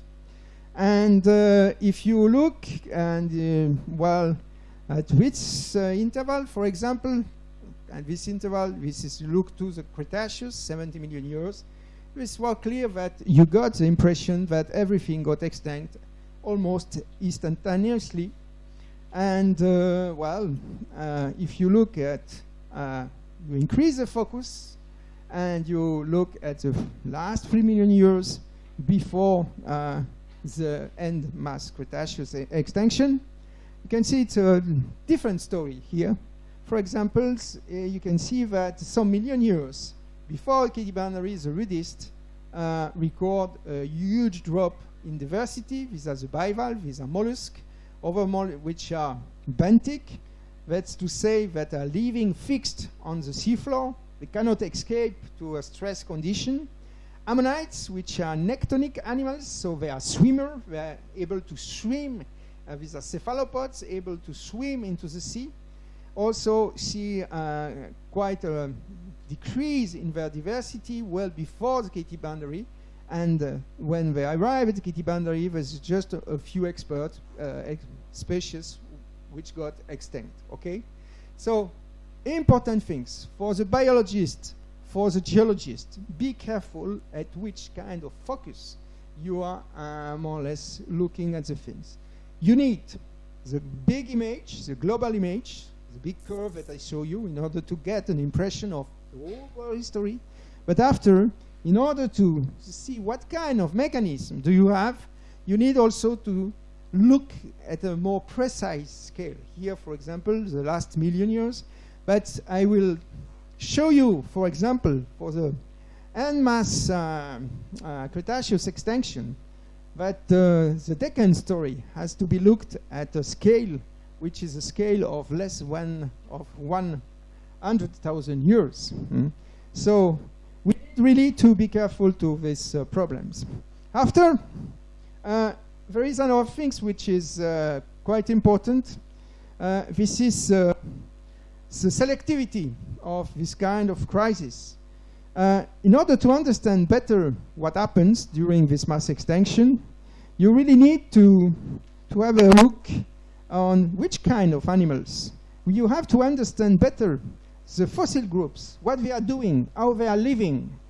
And here it's an example of the Cretaceous tertiary boundary, where the dinosaur, big five of the dinosaur who died there. And okay, this is here, these are the species of planktic foramnifera, very tiny plankton, living mainly in the first 500 meters of the sea. And you can see here that, well, the extinct form, survival, and the forms which were reappearing, what we call the recovery. And you can see here that, okay, this one are quite big, okay? They are specialists. They are not able to do general things, you know? So they are adapted to a very special condition, meaning that if you have a stress, increasing stress, they have a lot of difficulty to survive. These survivors, which are a lot generally smaller, because what they do when the stress is increasing, they slow down the metabolism, and for example, by building shells which are a lot smaller. And here you have the species which are reappearing. Again, they are small because here the conditions are not very good. Okay, so you can see that also on that scheme, which is an important thing. You have also something happening before, a huge crash in productivity at the Kitty boundary, corresponding to the radium anomaly that I showed you this morning, and some survivors and the recovery. So it means that, well, you have to look very carefully to what kind of species got extinct in order to understand better this kind of extinction. Okay, now if we want to have an overview of more or less what we have, so just to remember you, the highest extinction phase, this is the Permian, 250 million years ago. You have four major extinctions, and Ordovician, and Devonian, Triassic, and the Cretaceous Paleogene. And you have also some minor crises which are known, because don't forget that if you want to have an evolution of organism, you need more or less organisms which are disappearing, and you need organisms which are appearing. So there is always some extinction during more or less Earth history. But there is some moment where you have a lot more extinction than origination. And this is the case for the mass extinction, clearly. So this is the marine domain is very well known. Why? Because the preservation in the marine domain is a lot better. It's very easy to have a good preservation of the fossil in the sediments from the sea or the lake.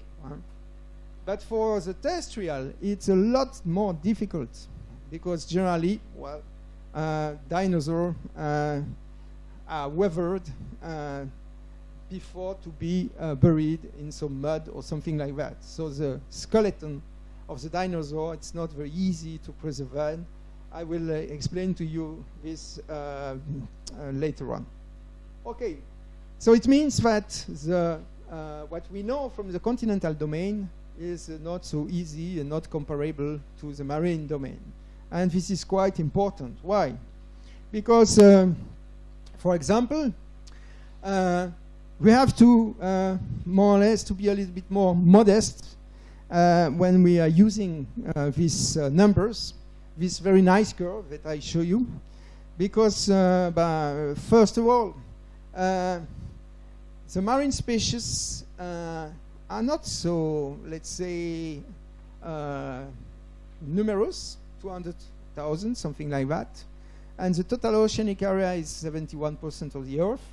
And the continental species, these are millions, okay? Why these are millions?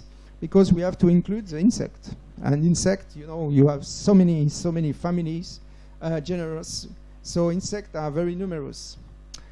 This can be explained by the fact here that the continents with lakes, mountains, coastal, and so on, has a lot more ecological niches, a lot more potential to develop more or less better evolution, that the ocean, which has not so much ecological niches. You have a deep ocean, you have a shallow ocean, but it's not exactly the same case for if you compare to the continent. So it means, and this number is very important, that marine domain includes therefore only 1.5% of the total species living on Earth. So it means that the book that we are using, all the fossil genera which are more or less evolving through time, are based on a record which is very, very low compared to the total record. The number are from actual number, but it may introduce a sampling bias in the paleontological record, and we have to be very careful with that. And I will give you one example, the dinosaur. Okay, dinosaur. It's, well, this is a cartoon from Larson that I just like, because this is one explanation of the die-off of the dinosaur, which is quite close from the volcanism. This is just smoking. And here you have a very nice track, and that in fact it's a funny story, because we were doing some field work, mapping in fact, in Morocco, in the chain of mountains in Morocco, named Atlas. And you know, the students are just mapping some areas of place which are not very well known. And the group were mapping very nice. They were very happy to map these very nice dinosaur tracks from the Jurassic here. Okay, so generally we see dinosaur by the tracks. It's not so easy to have the preservation of the bones, the skeleton, and it may also be as the record. And to see only traces doesn't give you not so much information about maybe the family, but about the species, probably not. So here it's rather an incomplete record. And if we go through some number here, I have to say that the paleontological record is quite fragmentary, because we have gaps in documentation, because we have a selective fossilization, and for all what it event in order to get some dinosaur preserved. Okay, and well, you have clearly this exceptional preservation in several places in marine sediments. Not a problem, because preservation is better. But to provide a good preservation of dinosaurs, this is quite difficult. And here I give you one nice example of how dinosaur, some dinosaur can be preserved.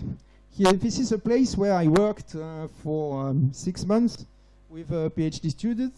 This is in the Jurassic of the Wyoming in US. And well, this is a place where a lot of dinosaurs, this kind of Diplodocus, were found out with some Allosaurus here, which are carnivorous, or at least they eat meat. So here at the beginning, we didn't understand why we found so many skeletons which were well preserved, till we found big trees like that. And in fact, this was along a river, and we must have some very bad weather and flash flood, which put several of the big trees, and these big trees were blocking more or less dinosaur skeleton, dinosaur which die off during this flash flood. And by this way, you have a very rapid burial of this dinosaur and a very good preservation. But in order to get this, you have to be very, very lucky. That's why dinosaur skeletons are not so easy to find. Okay, so that's why I think that I know that, well, the paleontologists working on vertebrate don't like this kind of number, but this is more or less what we have. You can see that dinosaur fossils are highly biased because generally, if you take the taxonomy, the species, if you take the more than 300 taxonomically relevant species, you have to think that 80% are based on incomplete skeletons. So you have an arm, a legs, or something like that. And on this 80%, 50% are based on one single specimen. So again, it could be one specimen, one species. And this more than 300 species belong to 255 genera, meaning that really it seems that one specimen is almost one genera. And generally, 70% of this genera are found in one formation, and 78 are limited to one region. So, in fact, you have a very weak ratio between species and genera, and the spatial repartition is really, really low. So, this just means that a quantitative estimation about origination and extinction is rather difficult to do with some of the fossils, and especially for the continental record for the dinosaur. So that's why we use a lot more, in fact, the numbers that we get from the marine domain, because preservation is a lot better. And there is also one point that you have to understand. If I am looking marine sediments, in order to have a good biostratigraphy, in a deep sediments, I just take one handful of sediments, and I have, I don't know, maybe 10,000 foraminifera inside, or nanofossils, which are more or less phytoplanktonic fossils, okay, microfossils. And well, for dinosaur, it's a lot more difficult. Okay, so clearly that's why the micropaleontology is taking over, or took over, about the macro paleontology of the big fossils, because this was economically also a lot more easy, especially if you look for petroleum, when you have to date drill cores. Well, it's a more easy way to use biostratigraphy, so the age based on the fossil appearance, based on very small microfossils, that big bones of the dinosaur. Okay, so in fact, what's in terms of conclusion, if because this was really a very quick sum up of the paleobiosphere fluctuation, I think that we have a lot of parameters, as you have seen, which will more or less influence, and more or less a combination of all these parameters may lead or not to a mass extinction. And here the take-home message for the moment, for this afternoon, is just you have really to consider that mass extinction is generally an addition of bad causes. And sometimes, well, if you add too much of these triggers, in the same times, you get a huge mass extinction. And this is what I want to show you this week. Okay, so this was the first chapter. Now we can just follow with the next one. I just have to open it. Okay.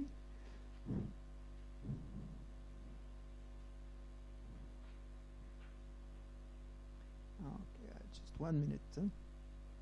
So I just have to find it again.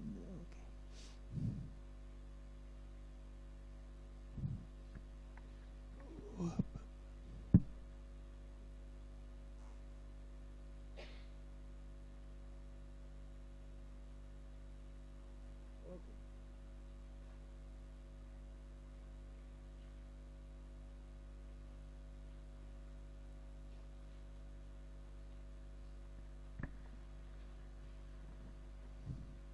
Okay, so again, don't forget, if you have any question, don't be shy, please, because, well, as I said, there is no stupid question. There is only good question. So don't hesitate if you have anything to ask.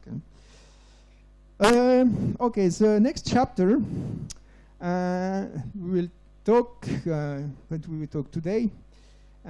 This is, we will really very quickly talk about the origin of life and why suddenly some 500 years ago, a little bit more, you get this super Cambrian explosion, the beginning of the real life, if you want, on Earth.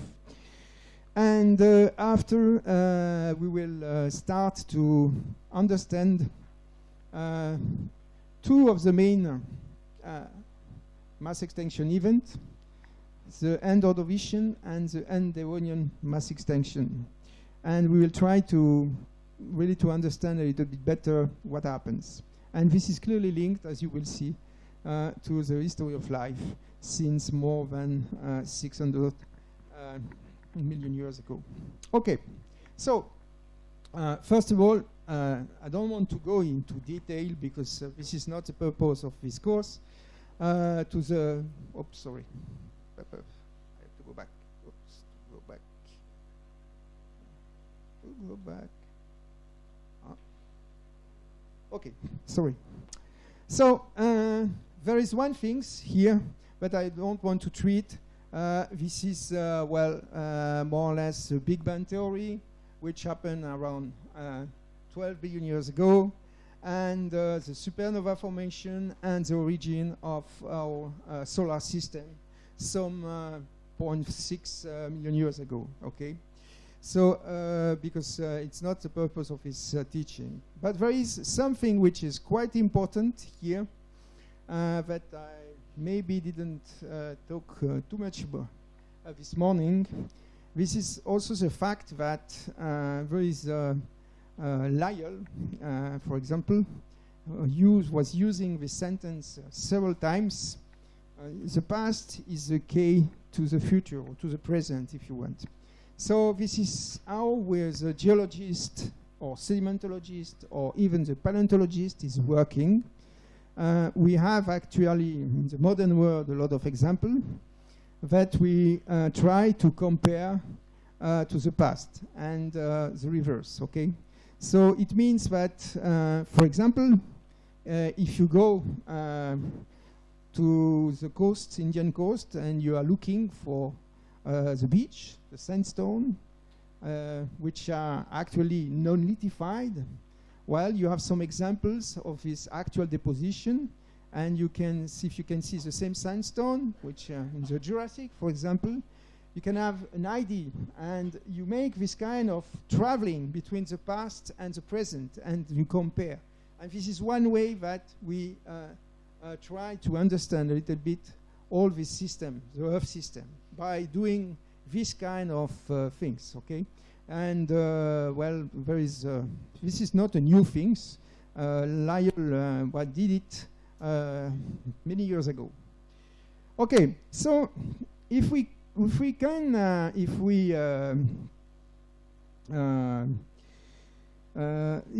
start mainly with the beginning, this is the ADN. Oh, sorry, there is an error here. It's ADN. It's not ADN. So the beginning is a very young period where there is probably not any sediments on Earth. It's probably not have been a very friendly place, as you can see on the pictures. And, well, this is quite mysterious. And ADN is a name which is, I think, not be taken on had been taken on purpose, because Hades was more or less a god of death, as you know. So there was almost no life on Earth. So you start to see a protocontinental crust, a differentiation, some 0.4 billion years ago. But during this long time, there was nothing really, life was not there. There is one thing that a lot of people have forgotten here, that during at the beginning of the Earth, more or less formation, there was an impact, a huge impact, which probably is at the origin of the moon. And this has some consequences, because there was some kind of aggregation of all these things due to this impact, and you have this satellite, the moon, which is more or less circling around the Earth, as you know. And there is an important thing here, because the presence of the moon may lead to the stabilization of obliquity, and which vary a little bit by now, with some 40,000 years period.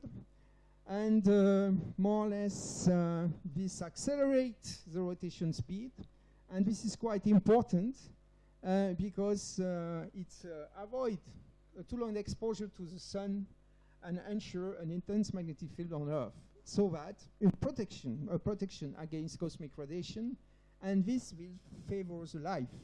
This is quite important. And there is also something which is important. Since there was quite a lot of water, its moon, it's at the origin of the tides, and it's the origin of the formation of an environment where you have high tide and low tide.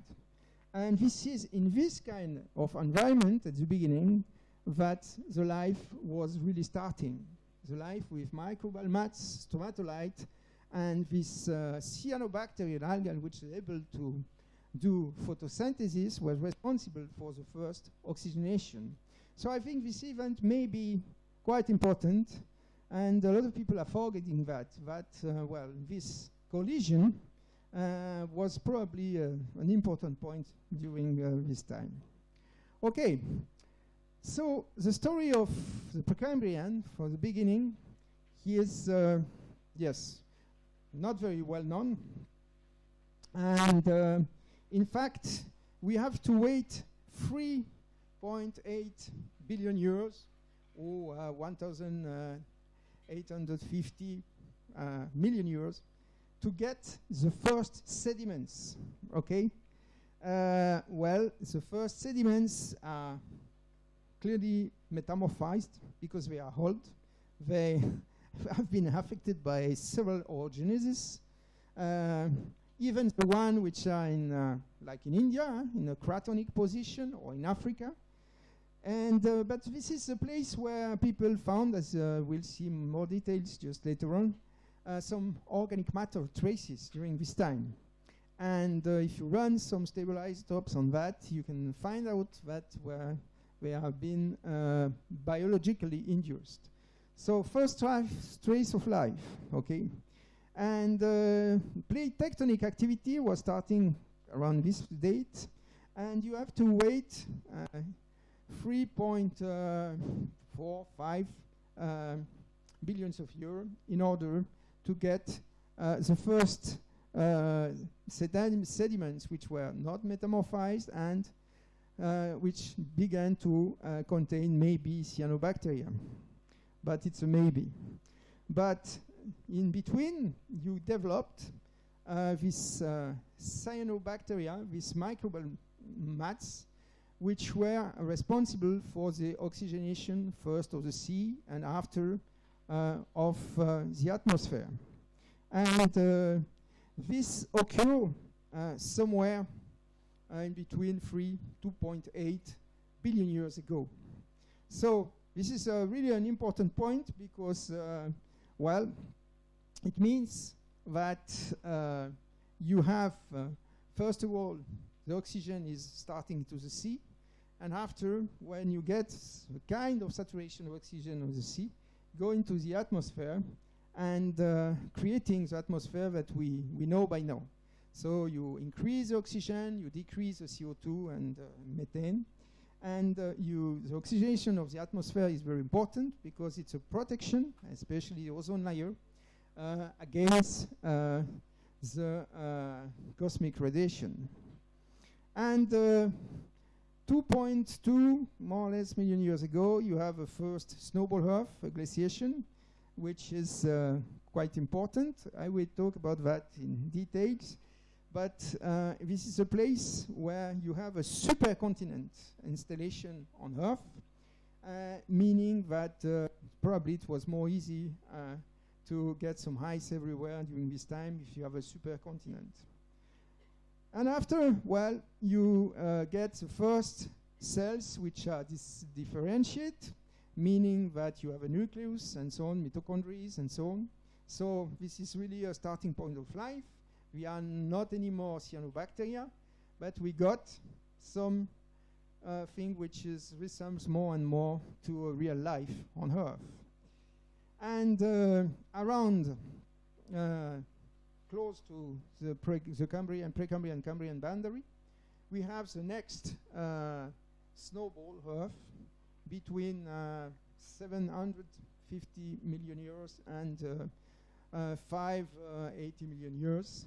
This is a famous snowball Earth, which for me, it's probably responsible for, let's say, the explosion of life, which will go on into the Cambrian. I will explain this a little bit later. And again, this, and on top, oops, sorry, I have to go back here. Sorry. And on top of that, you have, after these glacial events, you have the appearance of the first, let's say, metazoan, which is to say animals which are segmented. And, well, we can see here that during this Ediacarian, which is a fauna very particular, that I will show you, you have clearly here the first very well organized life arriving on Earth. Okay? And so this is all the Precambrian. You can see that it took a long, long time. And I remember this morning, that we compare that to 1 day. And all this Precambrian would have a duration of more than 10 years on a 12 years day. Okay? So this is long. Okay, so after, and this is Cambrian explosion that we have. This is a period where you get all the animals. Okay, important things. The Precambrian-Cambrian boundary officially is defined by the appearance of the bioturbation on sediments. Bioturbation, if you don't know what I mean, it means that there is a lot of animals starting to make tunnels, holes into the sediments in order to look organic matter and food.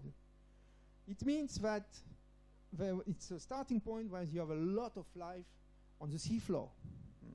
Below that, you don't have so much bioturbation. There was not so many animals able just to be buried into soft sediments. So this is the way that people defined Precambrian-Cambrian boundary. Okay, so it's the next here. It's just a sum up of what I just said. And so this is, you have here, this is taken from an excellent book from Stanley. And well, you can see here the ADN. Well, we may have more or less original life, maybe along the mid-ocean ridge. We don't know. We have here around 3.8 some carbon isotopes of organic matter, which may indicate that there was some life here. The first subduction place with the greenstone belts, and the oldest fossils, filamentous bacteria, around 3.4. Okay, and the oldest stromatolite, these are this microbial mite, this cyanobacterian algae, able to provide oxygen into the ocean, and from that you have more and more and more life, and at 2.4 you start to get some oxygen on the atmosphere.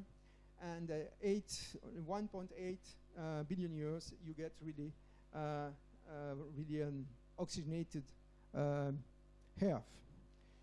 Everything is it's not so easy to find these traces, these very old traces. And here a lot of examples are coming from Africa, but you can see there is quite a huge in India, for example, in Australia.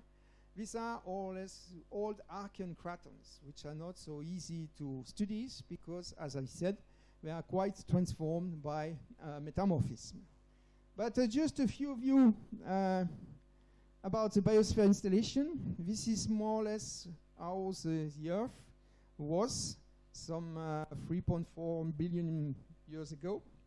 And you can see here, this is this stromatolite, which are making some kind of cauliflower shape.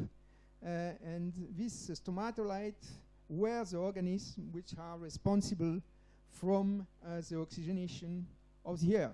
Okay.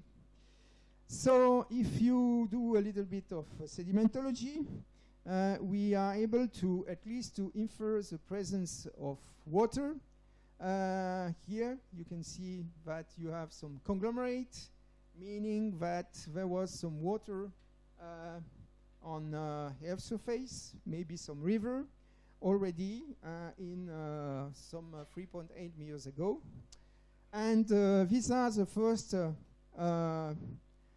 trace of life that you can see here. This is a picture of Bill Shop, which is the first to discover this kind of small, let's say, grapes of filaments, which are probably bacteria.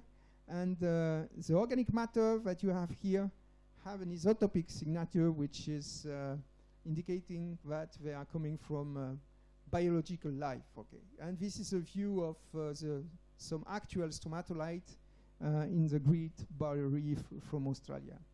So, and these things has been discovered long time ago already, not so long time, but in some rocks from Australia, and they are maybe cyanobacteria, but we don't know. So we know that there was a little bit more and more oxygen into the sea due to the presence of something around 3.2 billion years ago of banded iron formation, BIFs. I don't know if you have this in India, maybe not. But these banded iron formation are quite interesting. They have been deposited between 3.5 and 1.8 million years. And they reflect the presence of some dark things which are still some pyrite, so sulfur, indicating that there was probably anoxic condition, because sulfur is made of reduced iron, so Fe+2, and if you have more and more oxygen, this sulfur can be transformed into some iron oxide like hematite, or some like goethite. And here you can see that this is an alternance of reduced condition and some oxygenated condition, more oxygenated condition, meaning that there was probably some period where stromatolite, and it's maybe seasonal, were providing oxygen to the ocean, but also some of the water was still anoxic. And this is quite interesting to see the juxtaposition of anoxic and oxic condition in the ocean. It means that this is a crucial period, because before you don't have these, let's say, oxidized minerals into the rocks, okay? And after, we get the atmospheric oxygenation. And here, since around 1.8, it depends a little bit, you can see that we have some continental red beds. What does it mean? It means that we have the presence of oxygen in more or less into the Earth atmosphere. It means that these rocks were deposited and accumulated under oxic condition. So we have atmosphere on Earth. And this promotes clearly an acceleration of life into the ocean, but also on Earth, probably, during this time. So this is a graphic showing more or less a story here. You start the oxygenic photosynthesis around 3.4, and then after, clearly, since 2.5, 2.4, you get a jump into the proportion of oxygen, and second jump probably close to the Cambrian, Precambrian. So oxygenation is clearly a key point for the appearance of life, and without this very primitive cyanobacteria called stromatolite, maybe this would not have more or less occurred.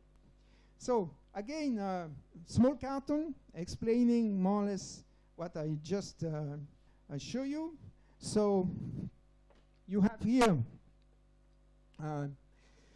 on this cartoon, we start at 2.5. At 2.5, you developed nice stromatolite. You developed this banded iron formation, meaning a juxtaposition of iron oxide and sulfur oxide, meaning that there was some period of oxygenation, some period of anoxy. And after 1.6, 1.8, you have a maximum develop of stromatolic, and you can start at 1 billion more ago to start to get quite a nice fauna, more and more developed fauna, like the acritarch, which means that these were more or less these are eukaryote cells, so differentiated cells. And after you have this glaciation at the end here, and right after this glaciation, you have the explosion of the radiation in several animals close to the Precambrian Cambrian boundary with the Ediacara fauna. So clearly you have a it's a long story, but there is an acceleration at the end here, close to the Precambrian Cambrian boundary. So again, we have well, for these Precambrian rocks exposed, you can see quite a lot of them have been recycled by subduction zone and so on, but this is still possible in some of the craton to find them, but I already show that. But what I want to show you now, this is the question of this glaciation, because I think this is probably the second revolution. First evolution was revolution in evolution, I have to say, was the stromatolite, and the second one is stromatolite responsible, very primitive animals, cyanobacteria responsible for oxygenation, and the second, let's say, revolution in evolution is linked to that Neoproterozoic phase of glaciation. So you have here first glaciation, the Uranian glaciation, and the second one here, which is called the snowball. And you can see that these metazoan, these are segmented animals, were appearing right after this glaciation. And this is quite important. So what is the snowball Earth? Snowball Earth, it's a very, very intriguing thing, I think. And I think it's one of the things which is the most, I think, intriguing and interesting in the geological investigation. You have to think that maybe the Earth was completely covered by ice for a few million years. And this is linked to different parameters that you can see here clearly. You have 5 stages mainly. So first of all, you have to see that the continent were quite aligned along that place here. And well, you can see that you have some cooling here, and you obtain almost some snowball, complete snowball. This is quite clear that if you have some sediments, you look for some sediments in Africa, South Africa, almost everywhere, you will find this cap carbonate and we find these glacial sediments. What is a glacial sediments? The moraine, all the things like that, which has been transported by ice. So it's quite very interesting to see that we have probably a cooling here, which was enough strong to freeze apparently all the Earth for a few million years. Okay, and after, okay, we have this ice house period, and you have a complete melting of this ice, probably linked to volcanic activity. It's not very clear, but this is the crucial things for animal evolution. This is why I think that this was really a revolution, because if you freeze here all the Earth, during the deglaciation, what you will have? During the glacial retreat, all the rocks will be grinded by the ice, and you will get some kind of a lot of minerals which will come and dissolve into the ocean, and the animals will use all these elements, like calcium, for example, or phosphorus, to build their skeleton. And this is exactly what happened during this time. Okay, so this is just a view, an interesting things, because, this is clearly T-Light. Here's a big moraine, and here you have Hoffman and Schrag. This is the two promoters, the two discover with some other ones of this snowball Earth. And here you can see that we have here's a period which has been named Cryogenian, with different glaciation here, which are marked by some delta C13 shift, meaning that here during some times there was almost probably not so much life on Earth, but you can see that we have here some lives developing afterwards. Okay, so this is a story. You can see here that this is some carton of this snowball, complete snowball episode. So you have variation in planet albedo, atmosphere surface temperature. So this is the albedo here. So what is the albedo? Just remember that, when you have ice on Earth, this is white. And albedo, this is a way to reflect the solar radiation and to, in fact, not to accumulate, if you want, energy at the Earth's surface. It's exactly the problem that we have now, because we are melting the Antarctica and Arctica, and so you are decreasing the albedo. So meaning, if you do that, you increase clearly the temperature. And here you have this albedo effect, and the fact the continents were strangely more or less placed along this low latitude here. You start first to freeze the poles, but after you freeze everything. And it was quite cold during this time. But afterwards, the end of snowballs is marked probably by some volcanic activity. Due to that volcanic activity, you increase the CO2, the atmospheric CO2, and you reverse this ice house situation into hothouse, into greenhouse. Okay, and what happens after? It's you get more and more CO2, and you get more and more greenhouse condition and more weathering. And the weathering is partly due to the fact that you have a physical erosion, but more and more classic sediments.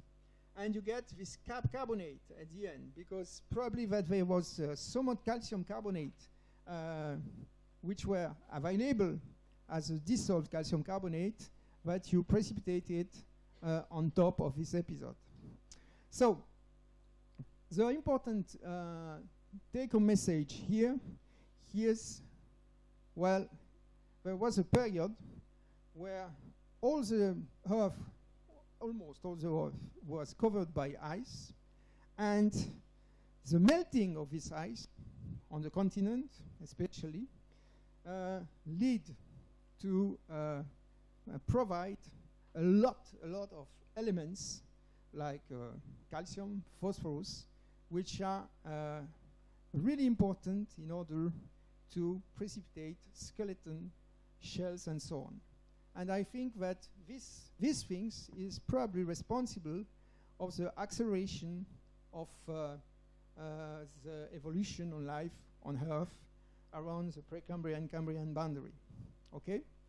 Why? How it starts? This is still a little bit controversial, but it's probably, there is two facts which is important. Maybe we were inside one of these cycle, a solar cycle where the Earth was a little bit away from the Sun, these famous Milankovitch cycles. And maybe also it is due to the very particular disposition of this continent and supercontinent all along the mid-latitude. And these two things create favorable conditions in order to have almost total glaciation. Why we know that there was a lot of glaciation here is because you can find these glacial deposits everywhere in the same times, in all the old cratons, Australia, Namibia, and so on. Okay, so now I think right after you have the first fauna, which is really a segmented fauna, which is arriving. These are mainly, for the moment, soft body, but this is the Ediacara fauna, which arrive right after this deglaciation. And here you can see that for the first time you have some annelids, you have maybe the ancestor of the corals or echinids, we don't need, some jellyfish, quite a lot of them, very nice. So quite a nice fauna, which is a reconstitution that you have here, which were mainly some kind of jellyfish, but some kind of, you can see here that this kind of organism were quite flat, but with quite a big surface in order to uptake a maximum of oxygen, because probably the oxygenation during this time was not still complete. And you have quite a lot of nice fauna here, coming mainly from Medacia in Australia, with some, but here you don't have still some skeletons, jellyfish for example, but you have the first annelids, the first maybe arthropod, and well, these are benthic, they are living on mud and sand, okay, quite abundant, and the morphology seems to be adapted to quite low content in oxygen. And this Ediacara here were more or less just post-dating a little bit this glaciation, but after, with the increasing of erosion, increasing of input of element into the sea, you get the first mineralized skeleton at, if I can, close to the Precambrian-Cambrian boundary. And this is the explosion of the Cambrian. It means here, there is two things probably. Well, more space for the animals, because again, there is no more ice. There is quite a lot of space to develop. And the appearance of shells and skeleton, and leading to predation. This is also quite important. And here you can see that you have, if I take the next, you have that explosion of life here. So you have the explosion of life at the base of the Cambrian, with not a lot of species which are present, but with a lot of species using calcium phosphate or opaline silica, and so on. So using the elements, and these elements, I think, has been brought by this snowball glaciation. And this was the second revolution. So I think that here, in order to explain this revolution, we have this explanation here, which is, I think, quite important to understand the explosion of life. It's a succession of periods of intense glaciation, snowball, with a phase of strong tectonic activity, fragmentation of the Rodinia supercontinent, and some more and more oceanic way in order to give space for evolution. You have a very sharp increase in rates of mechanical and physical weathering, and this is why you really increase, for example, calcium, silica, and phosphate into the ocean. And the saturation of the ocean in calcium, silica, and phosphate will...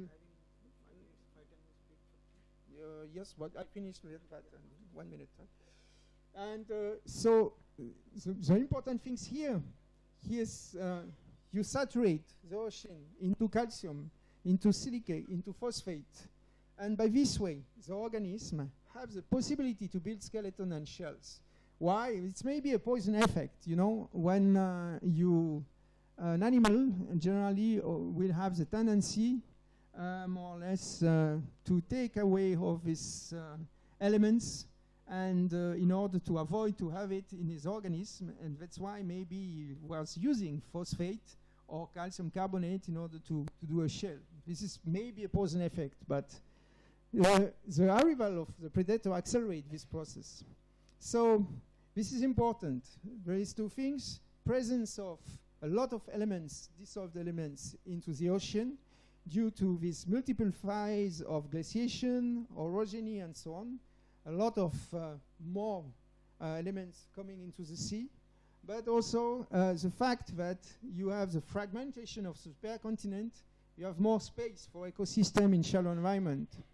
And this is quite important to see that. And this is really the beginning of life, okay?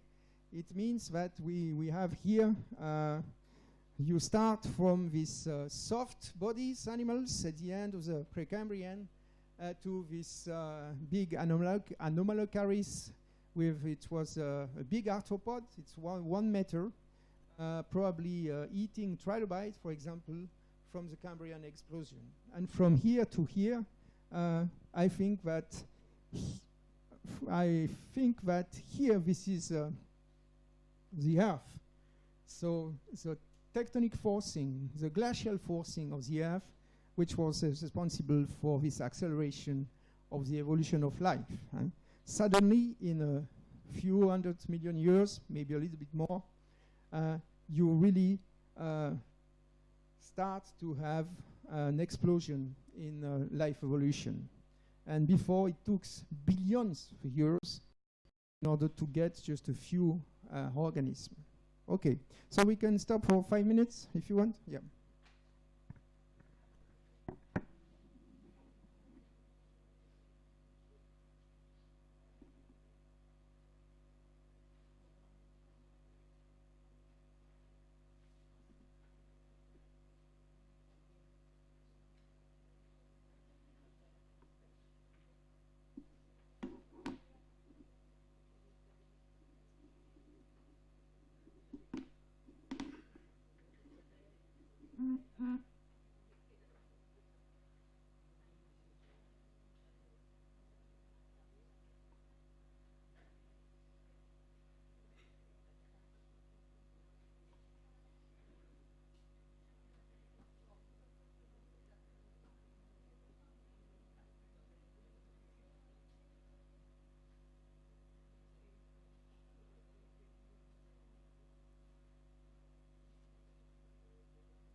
Okay, so we can just go on, and I just say, okay, we have seen the Precambrian. We have seen that, well, for evolution took its time, and there was an acceleration close to the end of the Precambrian. That's to say, 100, 200 million years before the Precambrian-Cambrian boundary, where we have an acceleration of life, which is probably due to the combination of glaciation, deglaciation, orbital forcing. So probably some mechanism which is quite complicated. And we arrive in the Cambrian, and we have the explosion of life, okay? And this explosion of life, well, is quite linked to the appearance of animals with skeletons, with shells, and probably also a link with the predation. We have more and more predators, so you need more and more protection, and so on. And here this is what happens during the Cambrian and the Ordovician. And well, you can see here what we were just talking. This is Cambrian explosion here, first Cambrian explosion.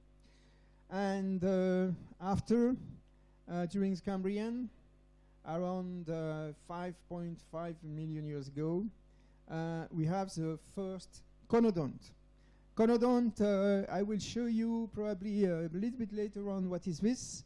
These are small, probably jaws of the ancestor of fish, which are very useful for the biostratigraphy because these are quite small and these are phosphatic and quite easy to preserve.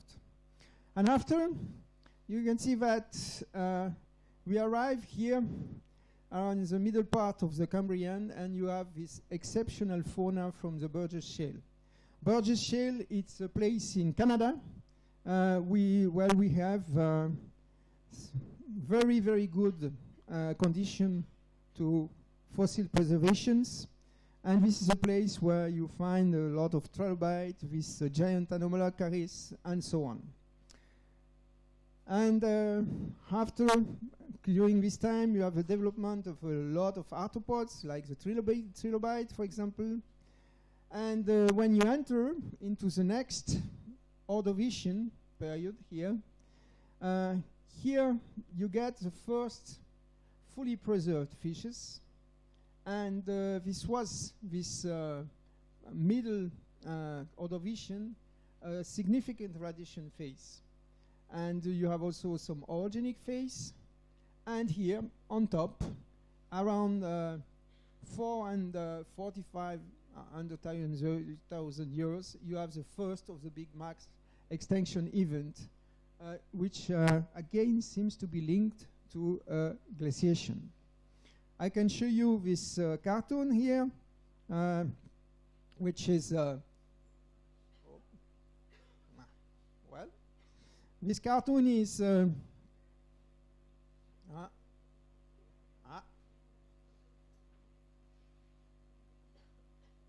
did nothing.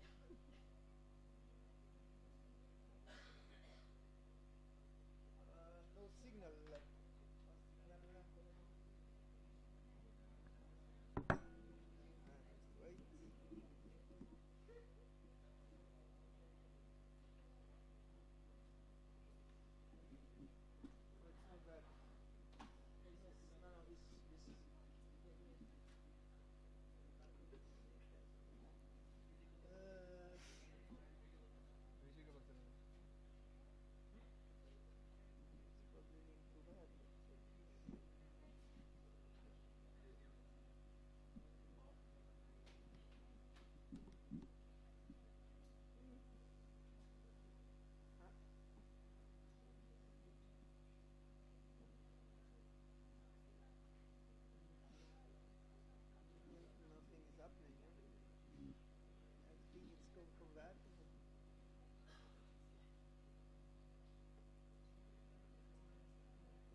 So.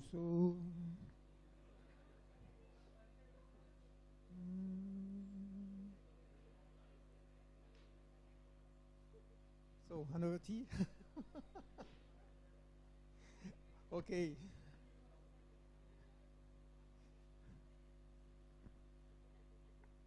Oh.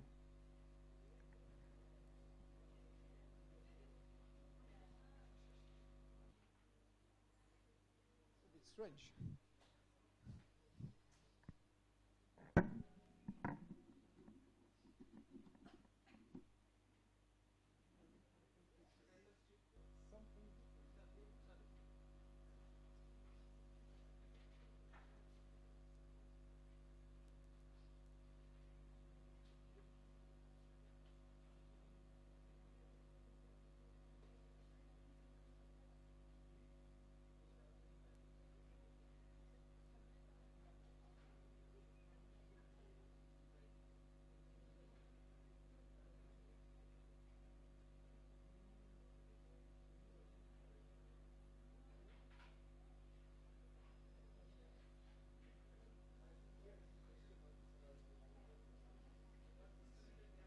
This is not disconnection of that. I think it's another problem. Extension of the computer.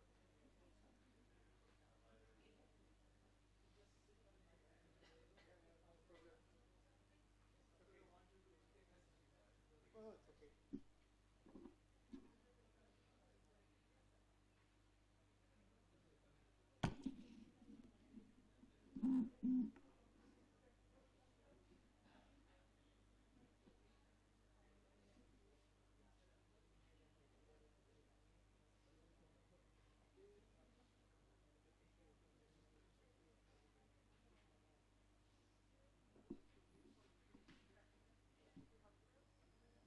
I try to go time.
Okay, so if we just try to sum up a little bit what we have here on that screen. Sorry for that interruption. You have here, this is what we just discussed. You can, if it works. This is a Cambrian, starting at 544 million years ago. And this Cambrian was mainly dominated in terms of life, this is the explosion of life, by a lot of trilobites. Trilobites are arthropods living into the sea. Some giant predators, this is the Anomalocaris, and a few skeletal fossils at the beginning, becoming more and more abundant. This is the radiation of the Cambrian large animals. And during the Cambrian, you start with weakly beroved bioturbation at the base, with more and more and more bioturbation when you go through the Ordovician. So, and here you can see that we have the earliest cephalopods, nautilids, which are the ancestor of the ammonites, if you want, and the first reef of special, these are not really corals, but these are sponge. And during the Ordovician, interestingly, you have a decline in stromatolite, and this decline in stromatolite corresponds to more or less arrival a lot of animals which were able to graze with stromatolite, okay? They are just eating this algae mats. And you have a second huge origination, radiation, which is Ordovician, with a lot of fossils of organisms arriving here. And the first jawless fish. At the beginning, the fish have no jaws. And the first, and this is quite important, but very tiny, tiny spore and pollen, meaning that maybe you can have some plants on land already in the middle, late Ordovician. This is also, you can also see that this Cambrian Ordovician period is marked by an increasing sea level here, and also marked by some tectonism. This is the uplift, the orogeny, taconic orogeny, due to a collision between some continents. And on top here, this is this mass extinction that we will talk about today and maybe also tomorrow. And you have again a glaciation here. So really life is exploding here. There is really an explosion of life. And if you remember, our day, 12 days corresponding to all the evolution, we are somewhere here in the Paleozoic, okay? At the base of the Paleozoic going through. And this is the... okay, so now this was a short introduction for the Cambrian Ordovician period. And I will take the last period of this afternoon to talk a bit in details about this Ordovician mass extinction. Okay, first of all, as I said, you have, this is a sea level fluctuation. You know that sea level fluctuation is very important, because sometimes you have sea level drop, regression, so sea level is going down, and sometimes sea level rise. So sea level is invading, for example, the continent. Do you know how sea level works? Why do we have sea level fluctuation? Excuse me? Yes, this is probably the... you have different order. This is correct. Clearly, if the ice sheet is melting, you will increase the sea level. But the order of this increase is, let's say, maybe 4 or 5 order compared to the first order. And one of the first order, here's that one here. For example, you can see you go towards IC maximum sea level and go down, and low sea level, high sea level, low sea level. This is the first order of sea level variation. What is the mechanism behind that? Somebody know?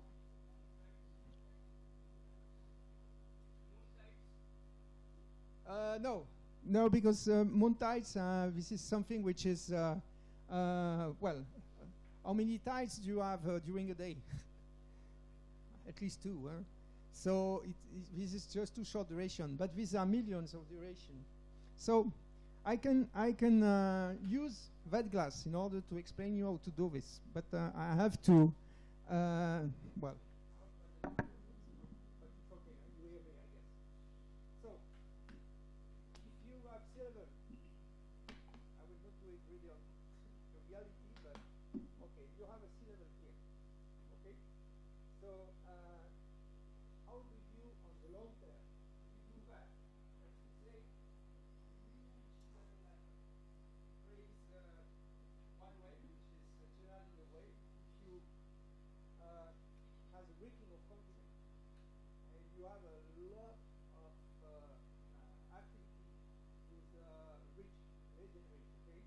Meaning that you produce a lot of bata, a lot of volcanic rocks in the middle of the ocean. What will happen? You will increase more or less the volumes of the rocks below here, so the water have to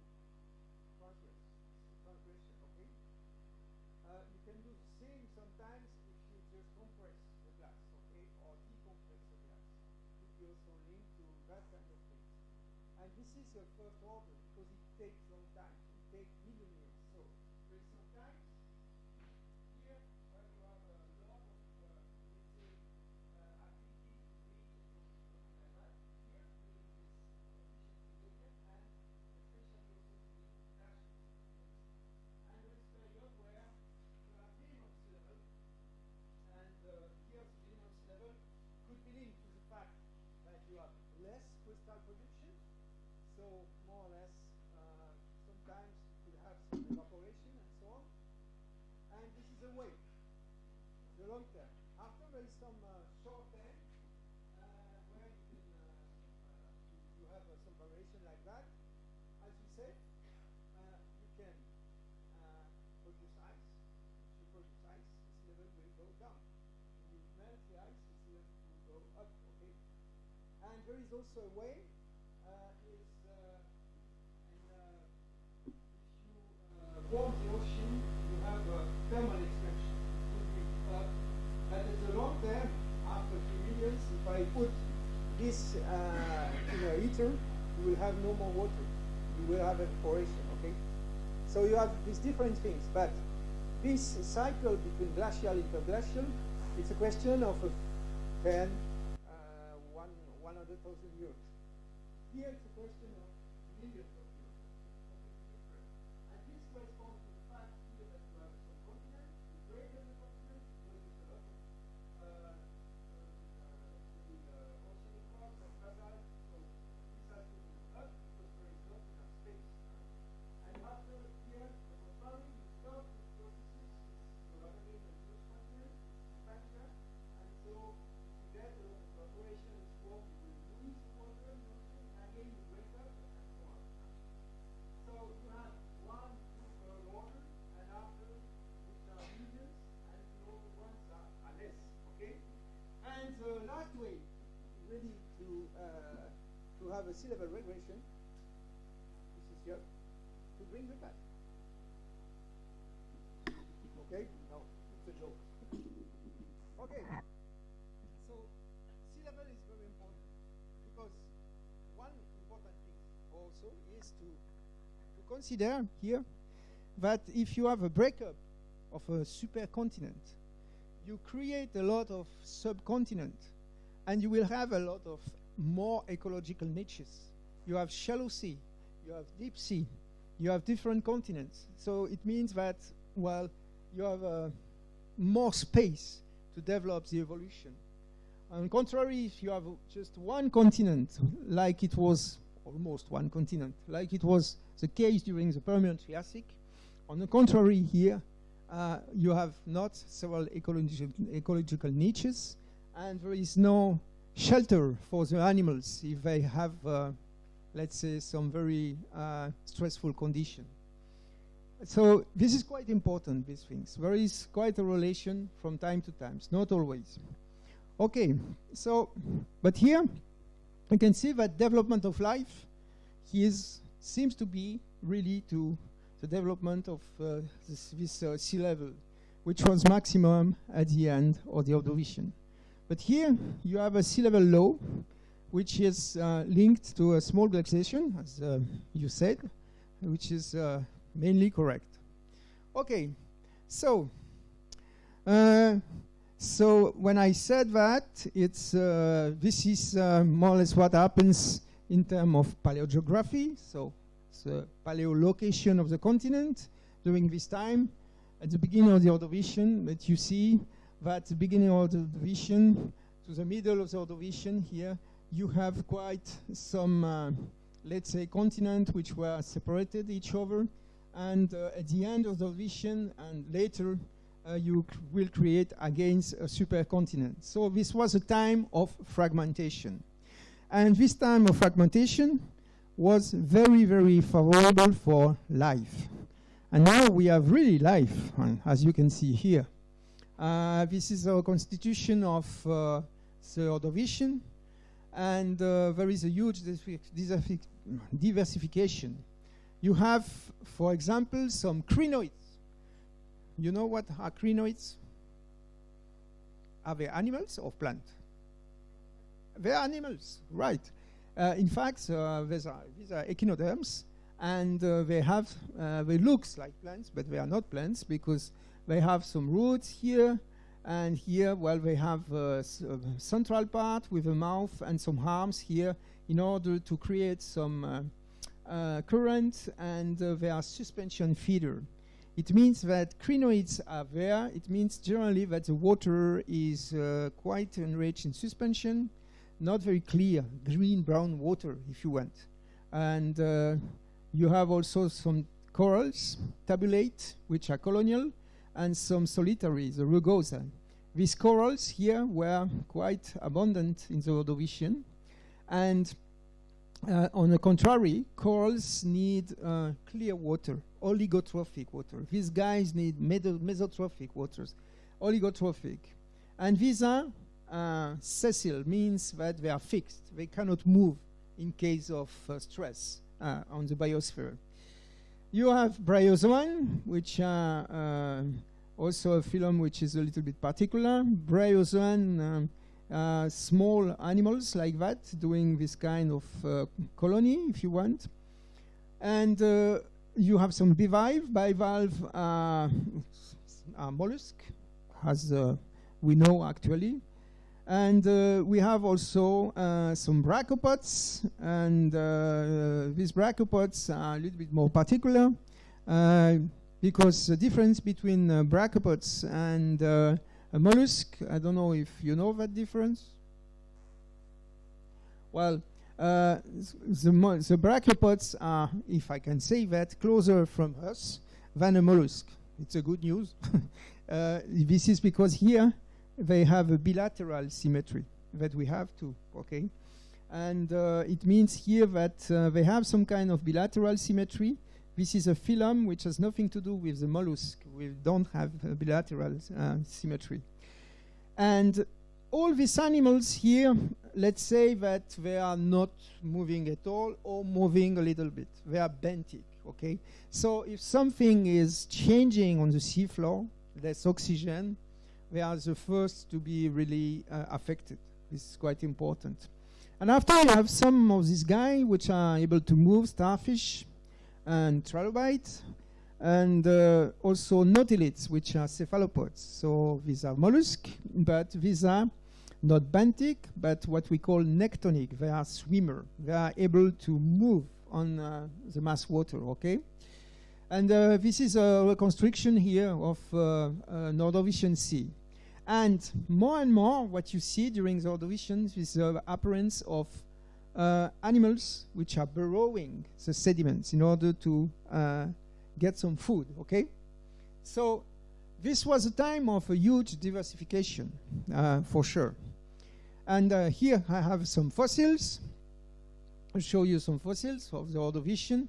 This is a nautilids. So the nautilids are more or less the ancestor of the ammonites. You know that ammonites are coiled. They are coiled like that. And these are the ancestor. This is a Nortoceras. You can see here some trilobites, which are arthropods. They are living on the seafloor generally, but they are able to move. Bryozoan, gastropods, brachiopods, corals, tabulata, which are colonial corals, and these solitary corals, which are rugosa. So we can see that the Ordovician life was mainly made of animals which were benthic, not a lot of swimmer, not a lot of them were able really to swim into the water, okay? And this is a quite important point for this Ordovician. But there was some other very more not so common, but you get the first vertebrates, and you get the first primitive jawless fish, meaning that they maybe have been filtering, I don't know, but still, these are the first really real vertebrate that we have. And this is the ancestor of, well, the actual fish, which are appearing in the middle of Ordovician diversification. And after, apparently, in the late Ordovician, it's a bit controversial here, we have also the first terrestrial plants. You use the palynology, so these are the pollens, if you want, and it looks that there was, some kind of, let's say, diversification, some kind of terrestrial plant in the very, very late Ordovician. Okay, and this very nice world have been interrupted by the first of the big five extinction. Sorry, this is this doesn't work anymore. Maybe I have to charge it. Well, doesn't matter. No, I just have to put it here for a while.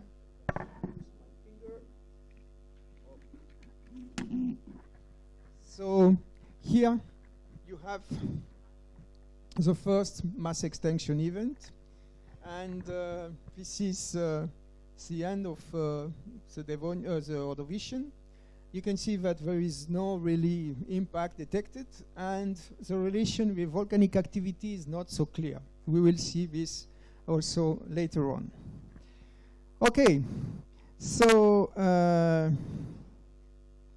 what went extinct during the Ordovician? Or what were the animals quite suffering? So you have seen quite a lot of genera, quite a lot of family, and a lot of, let's say, extinction among the graptolite, conodonts, nautilids, plankton, brachipod, trilobite, and so on. So, in fact, a lot of animals were affected by this huge mass extinction. The graptolite has some kind of very strange things here. I will show you a picture after. And the conodont have this small jaw here, which probably belong to very primitive chordate. It's maybe our ancestor, who knows. And there is quite a lot of place where we can see this end Ordovician mass extinction. And here, this is a place in Canada. This is the Anticosti Islands. And, well, you can see very nice outcrops showing this Ordovician mass extinction. There is one thing which is quite important during this time. This is a presence at the end of the Ordovician, coinciding with this mass extinction, of a short period evidence of glaciation. But the name is Extinction. And we find glacial sediments in several places.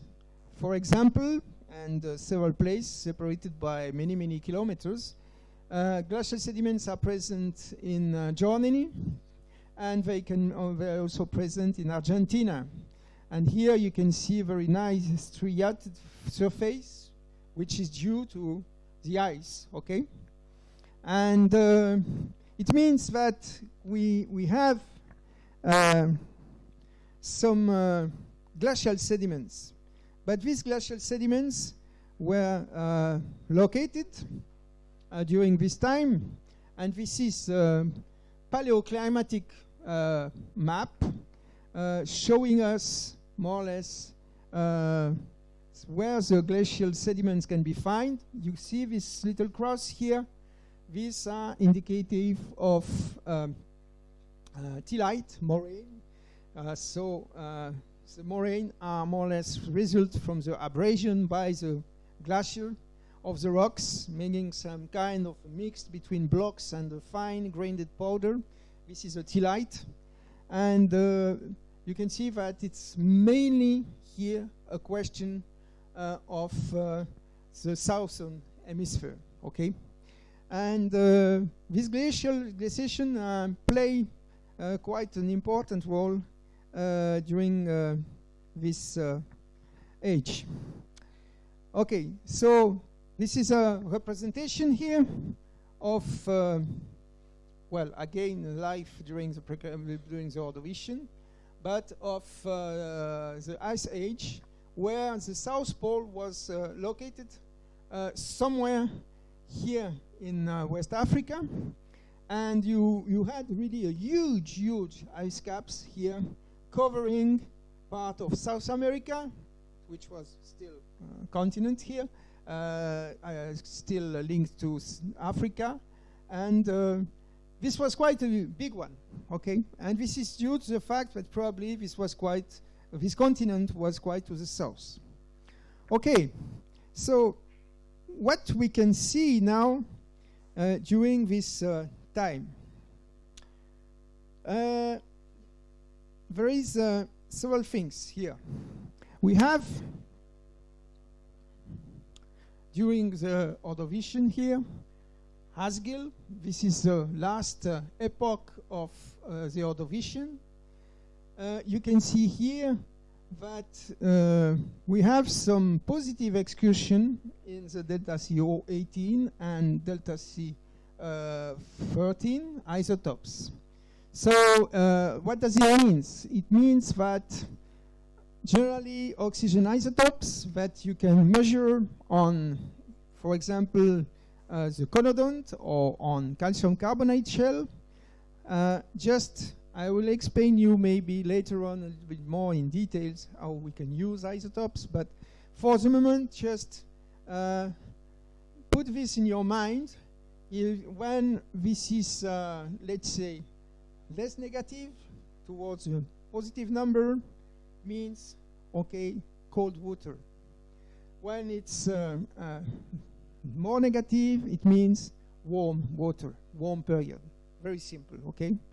And here, when you have also this kind of change in delta C13, when you get generally some kind of more positive, it could significate that, for example, you have increasing productivity.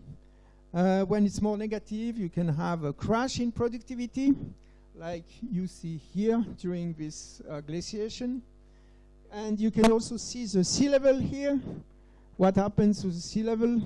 Okay, you can see that we have sea level low, sea level high, sea level low, and sea level high. So clearly, as you said, there is a glaciation, so you have a regression, and after you melt, you have a transgression, okay?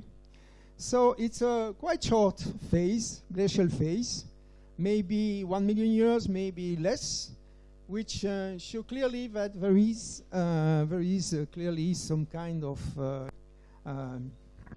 cooling during this period. Well, to rely really to this glacial, to what was the trigger of this glacial, still we don't really know.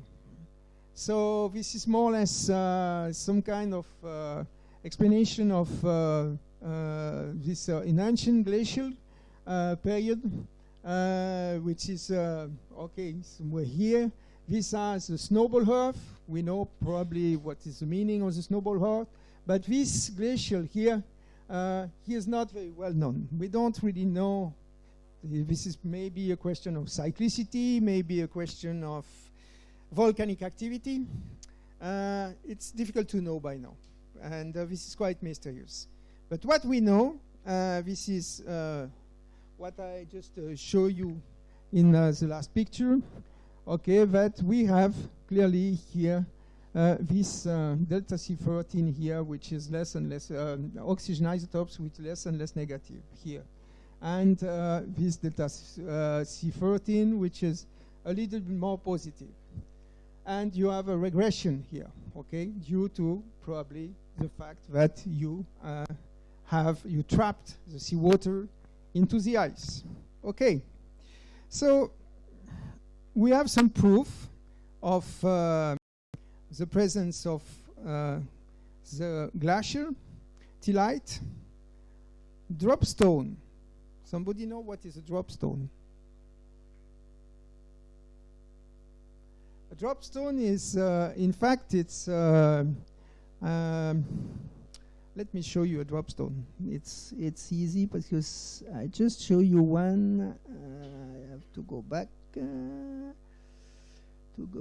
Here. Okay. Okay. A dropstone. You see that blocks of rocks here. He just he is deforming these things, which means that this sediment was soft during this time. So what is the mechanism? You have an iceberg, and an iceberg, the ice, when it's formed into the continent, will more or less take some rocks from the substratum and will incorporate it into the ice. And when this ice go into the sea as an iceberg, we have still some blocks like that. And when the iceberg, because more or less is moving into the sea, it will melt and it will drop these stones, which has nothing to do with the more or less sediments that you have all around. This is clearly an exotic blocks, and this is a drop stone. And generally, it could be a proof that you have glacial, that you have iceberg. Okay, this is quite well known. So the presence of dropstone, a fact which may indicate that we had. Okay, I just will go back here. So that we have this also some ice cover in many places, like in Sahara, South Africa, Argentina, Czech Republic. Okay.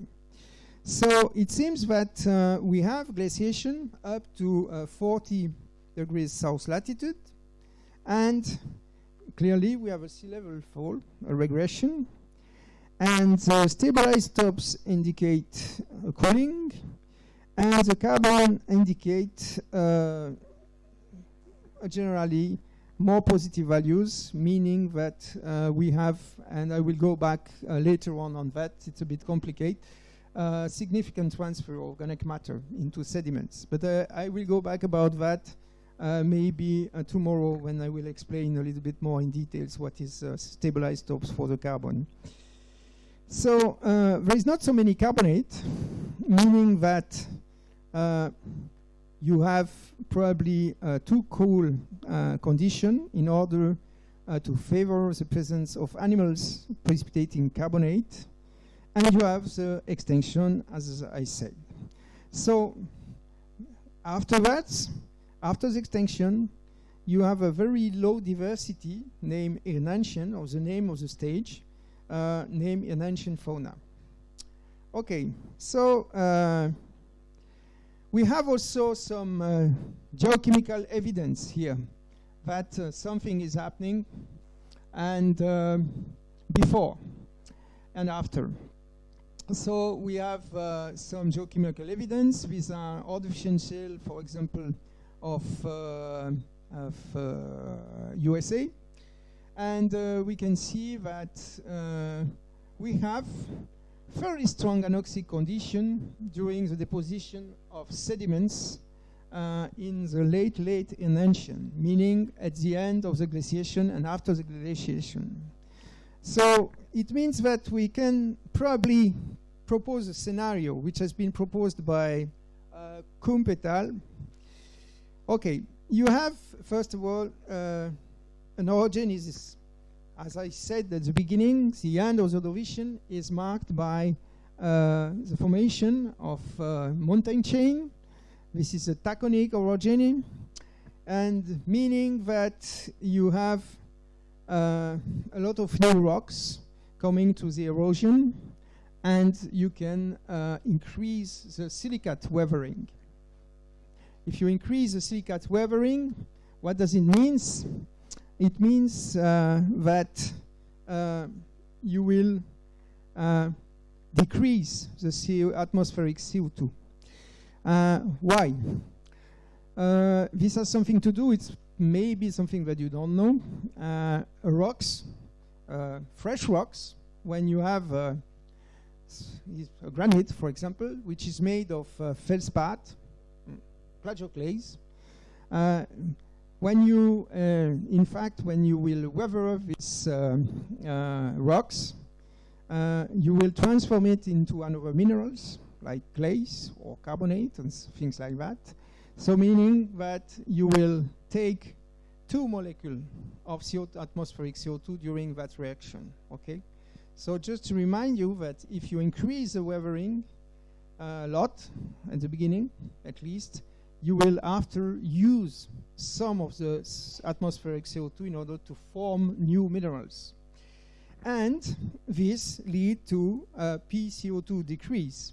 And this may lead to cooling, a glaciation. It's what we see in the record. And if you do that, you have a positive feedback. So what is a positive feedback? This is a way that you accelerate a phenomenon by adding some new process. And this new process, if you got ice, you will increase the albedo. If you increase the albedo, clearly what will happen? You will decrease the silicate weathering, and again, you will increase the PCO2, okay? And you get a warming. So this is the kind of things that we can see. And we will see several times this kind of cascade chain events that I will try to explain in detail each time. More mountain chain, intensive silicate weathering, you decrease the PCO2 and you get a cooling. And after, well, you have this positive feedback between ice and albedo, meaning that you will have ice house, so no more greenhouse. So it means that you have less precipitation, it's cold, so you have less weathering, okay? And if you get less weathering, clearly you will not trap anymore the molecule of CO2 into the new minerals that you form by weathering. And so you will again increase the PCO2 and create a warming. It's a way that the things are working. So now, if we look a little bit more in details about what happens. Interestingly, this is, maybe it works, man, no. Just wait 1 minute.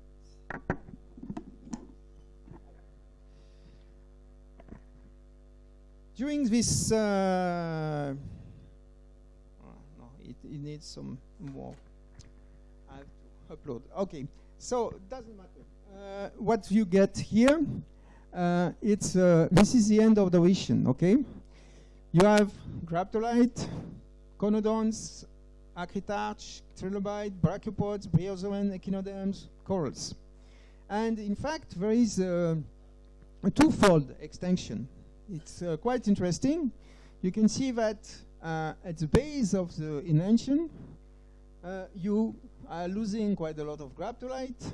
You are losing trilobite, some brachiopods, some bryozoans, some echinoderms a little bit before, and some corals, but not so much. And after, you can see that there is a second phase where trilobite, brachiopods, and so on are suffering quite a lot. So it's a twofold extinction, because it's due to the fact that I just show you, you are playing some kind of, let's say, yo-yo like that, between warm and cool condition. Warm condition will lead to, as you will see, anoxic condition, cold condition, to more cooling period, which will lead to the second phase of the extinction, as you will see. Okay, two phases of extinction, like that. And now let's try to explain that in more details. So what you get here is, let's say, the pre-extinction. You have extensive carbonate platform with a lot of benthic animals living, and well, you have quite a lot of black shale accumulation maybe, and you have the first extinction event. What happens? You have this glaciation beginning, and some cold water will ventilate the ocean, and cool condition will reach the tropics. You get a regression. So you will lose all the carbonate platform with all the benthic fauna, because the sea level is going down. And so the shallow marine habitat will shrink, and you have generally the arrival of specialized fauna, which is specialized to live in cold water.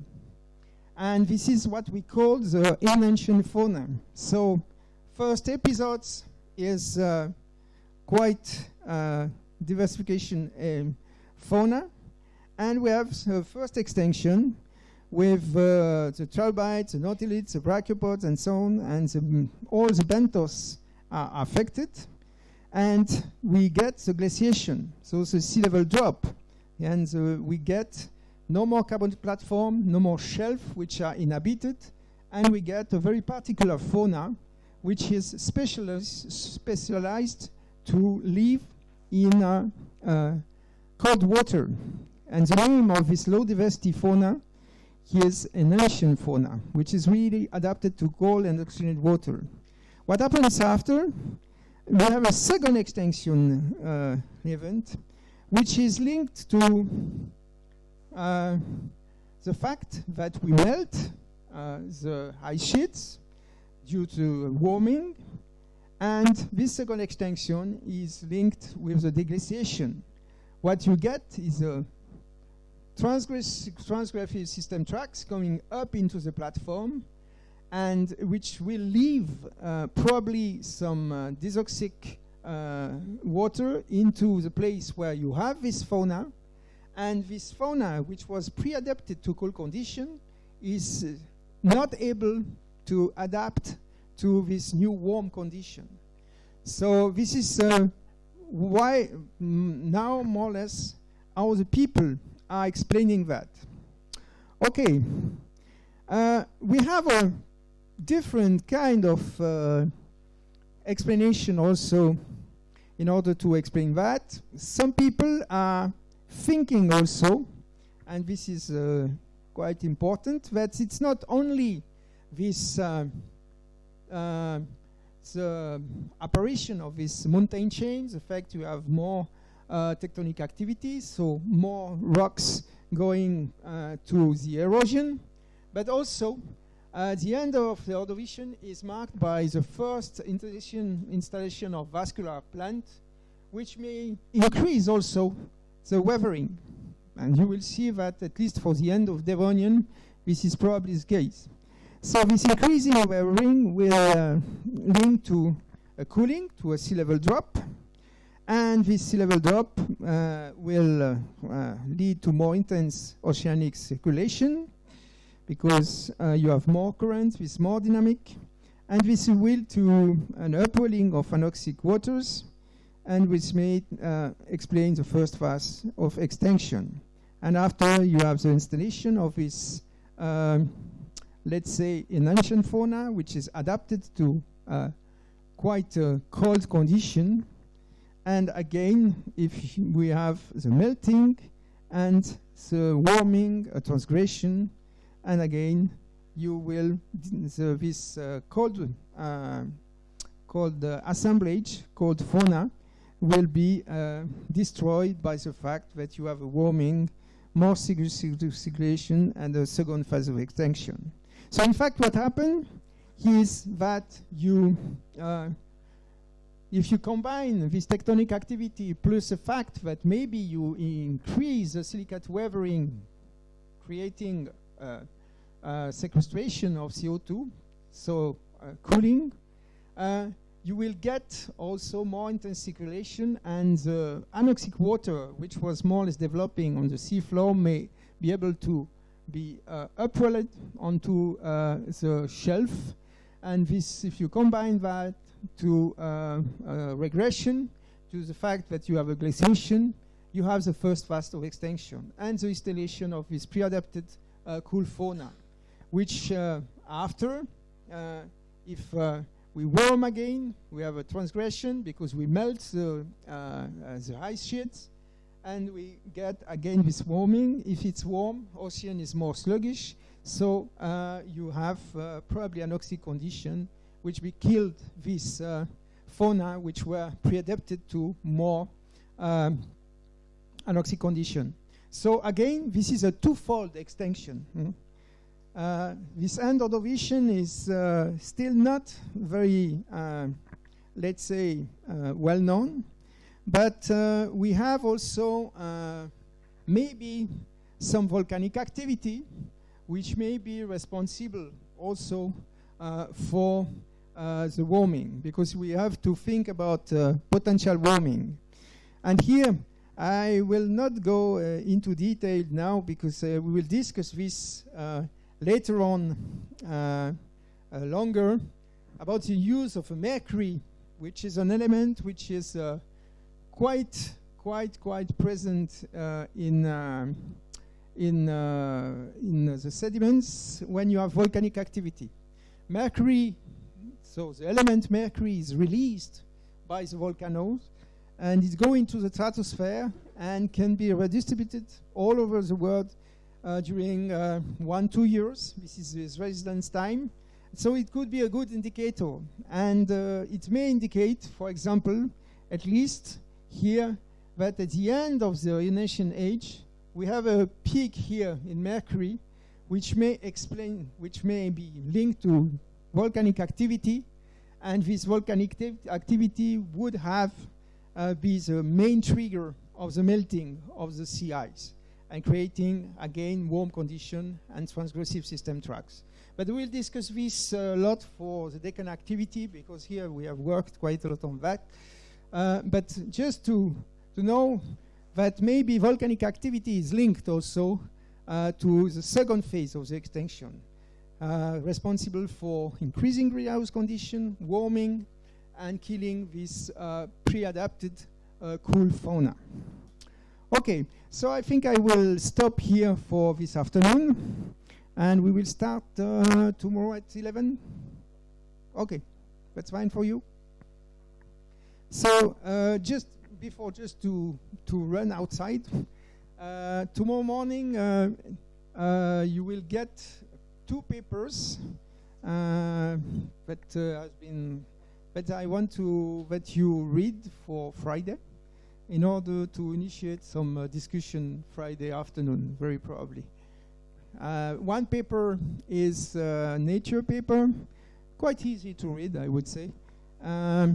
It's It's about the Anthropocene and what would be the best choice to fix the base of the Anthropocene.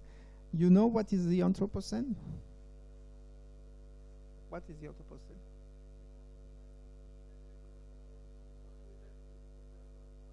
Yeah. Yeah.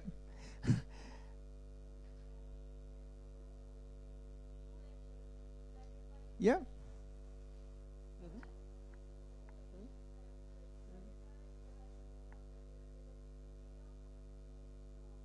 Yeah. Yeah, this is quite right. In fact, this Anthropocene is a period that some people at least, want to introduce, which will correspond to the fact that humans are so dominant and are perturbating so much the cycles that they create new sediments, new things. So the road, for example, or the plastic, or the fact that you have more fertilizant and things like that. So in fact, this is just to try to fix a period where you think that the next sediments will be completely different due to human activity. And the question is, do we have to do that or not? This is one question. And if yes, where to put the starting point? And this is a paper about that. And the second paper is a paper about, it's a compilation, a little bit, about volcanism and mass extinction that we can also discuss during the last day, if you are interested. Okay? Yes?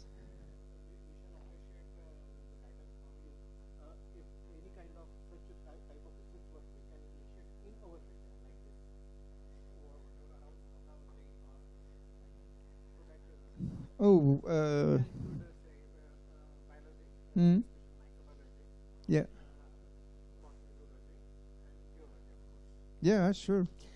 Well, we have to think about that. Well, in India, we have worked quite a lot on the Deccan traps, but also on the sediments which are in between the Deccan traps, which are sometimes very interesting because these are sometimes lakes, sometimes rivers, and sometimes paleosoils, and there is plenty of things to do, for sure, in this case, but there is over periods in India which can be worked on the Paleozoic also.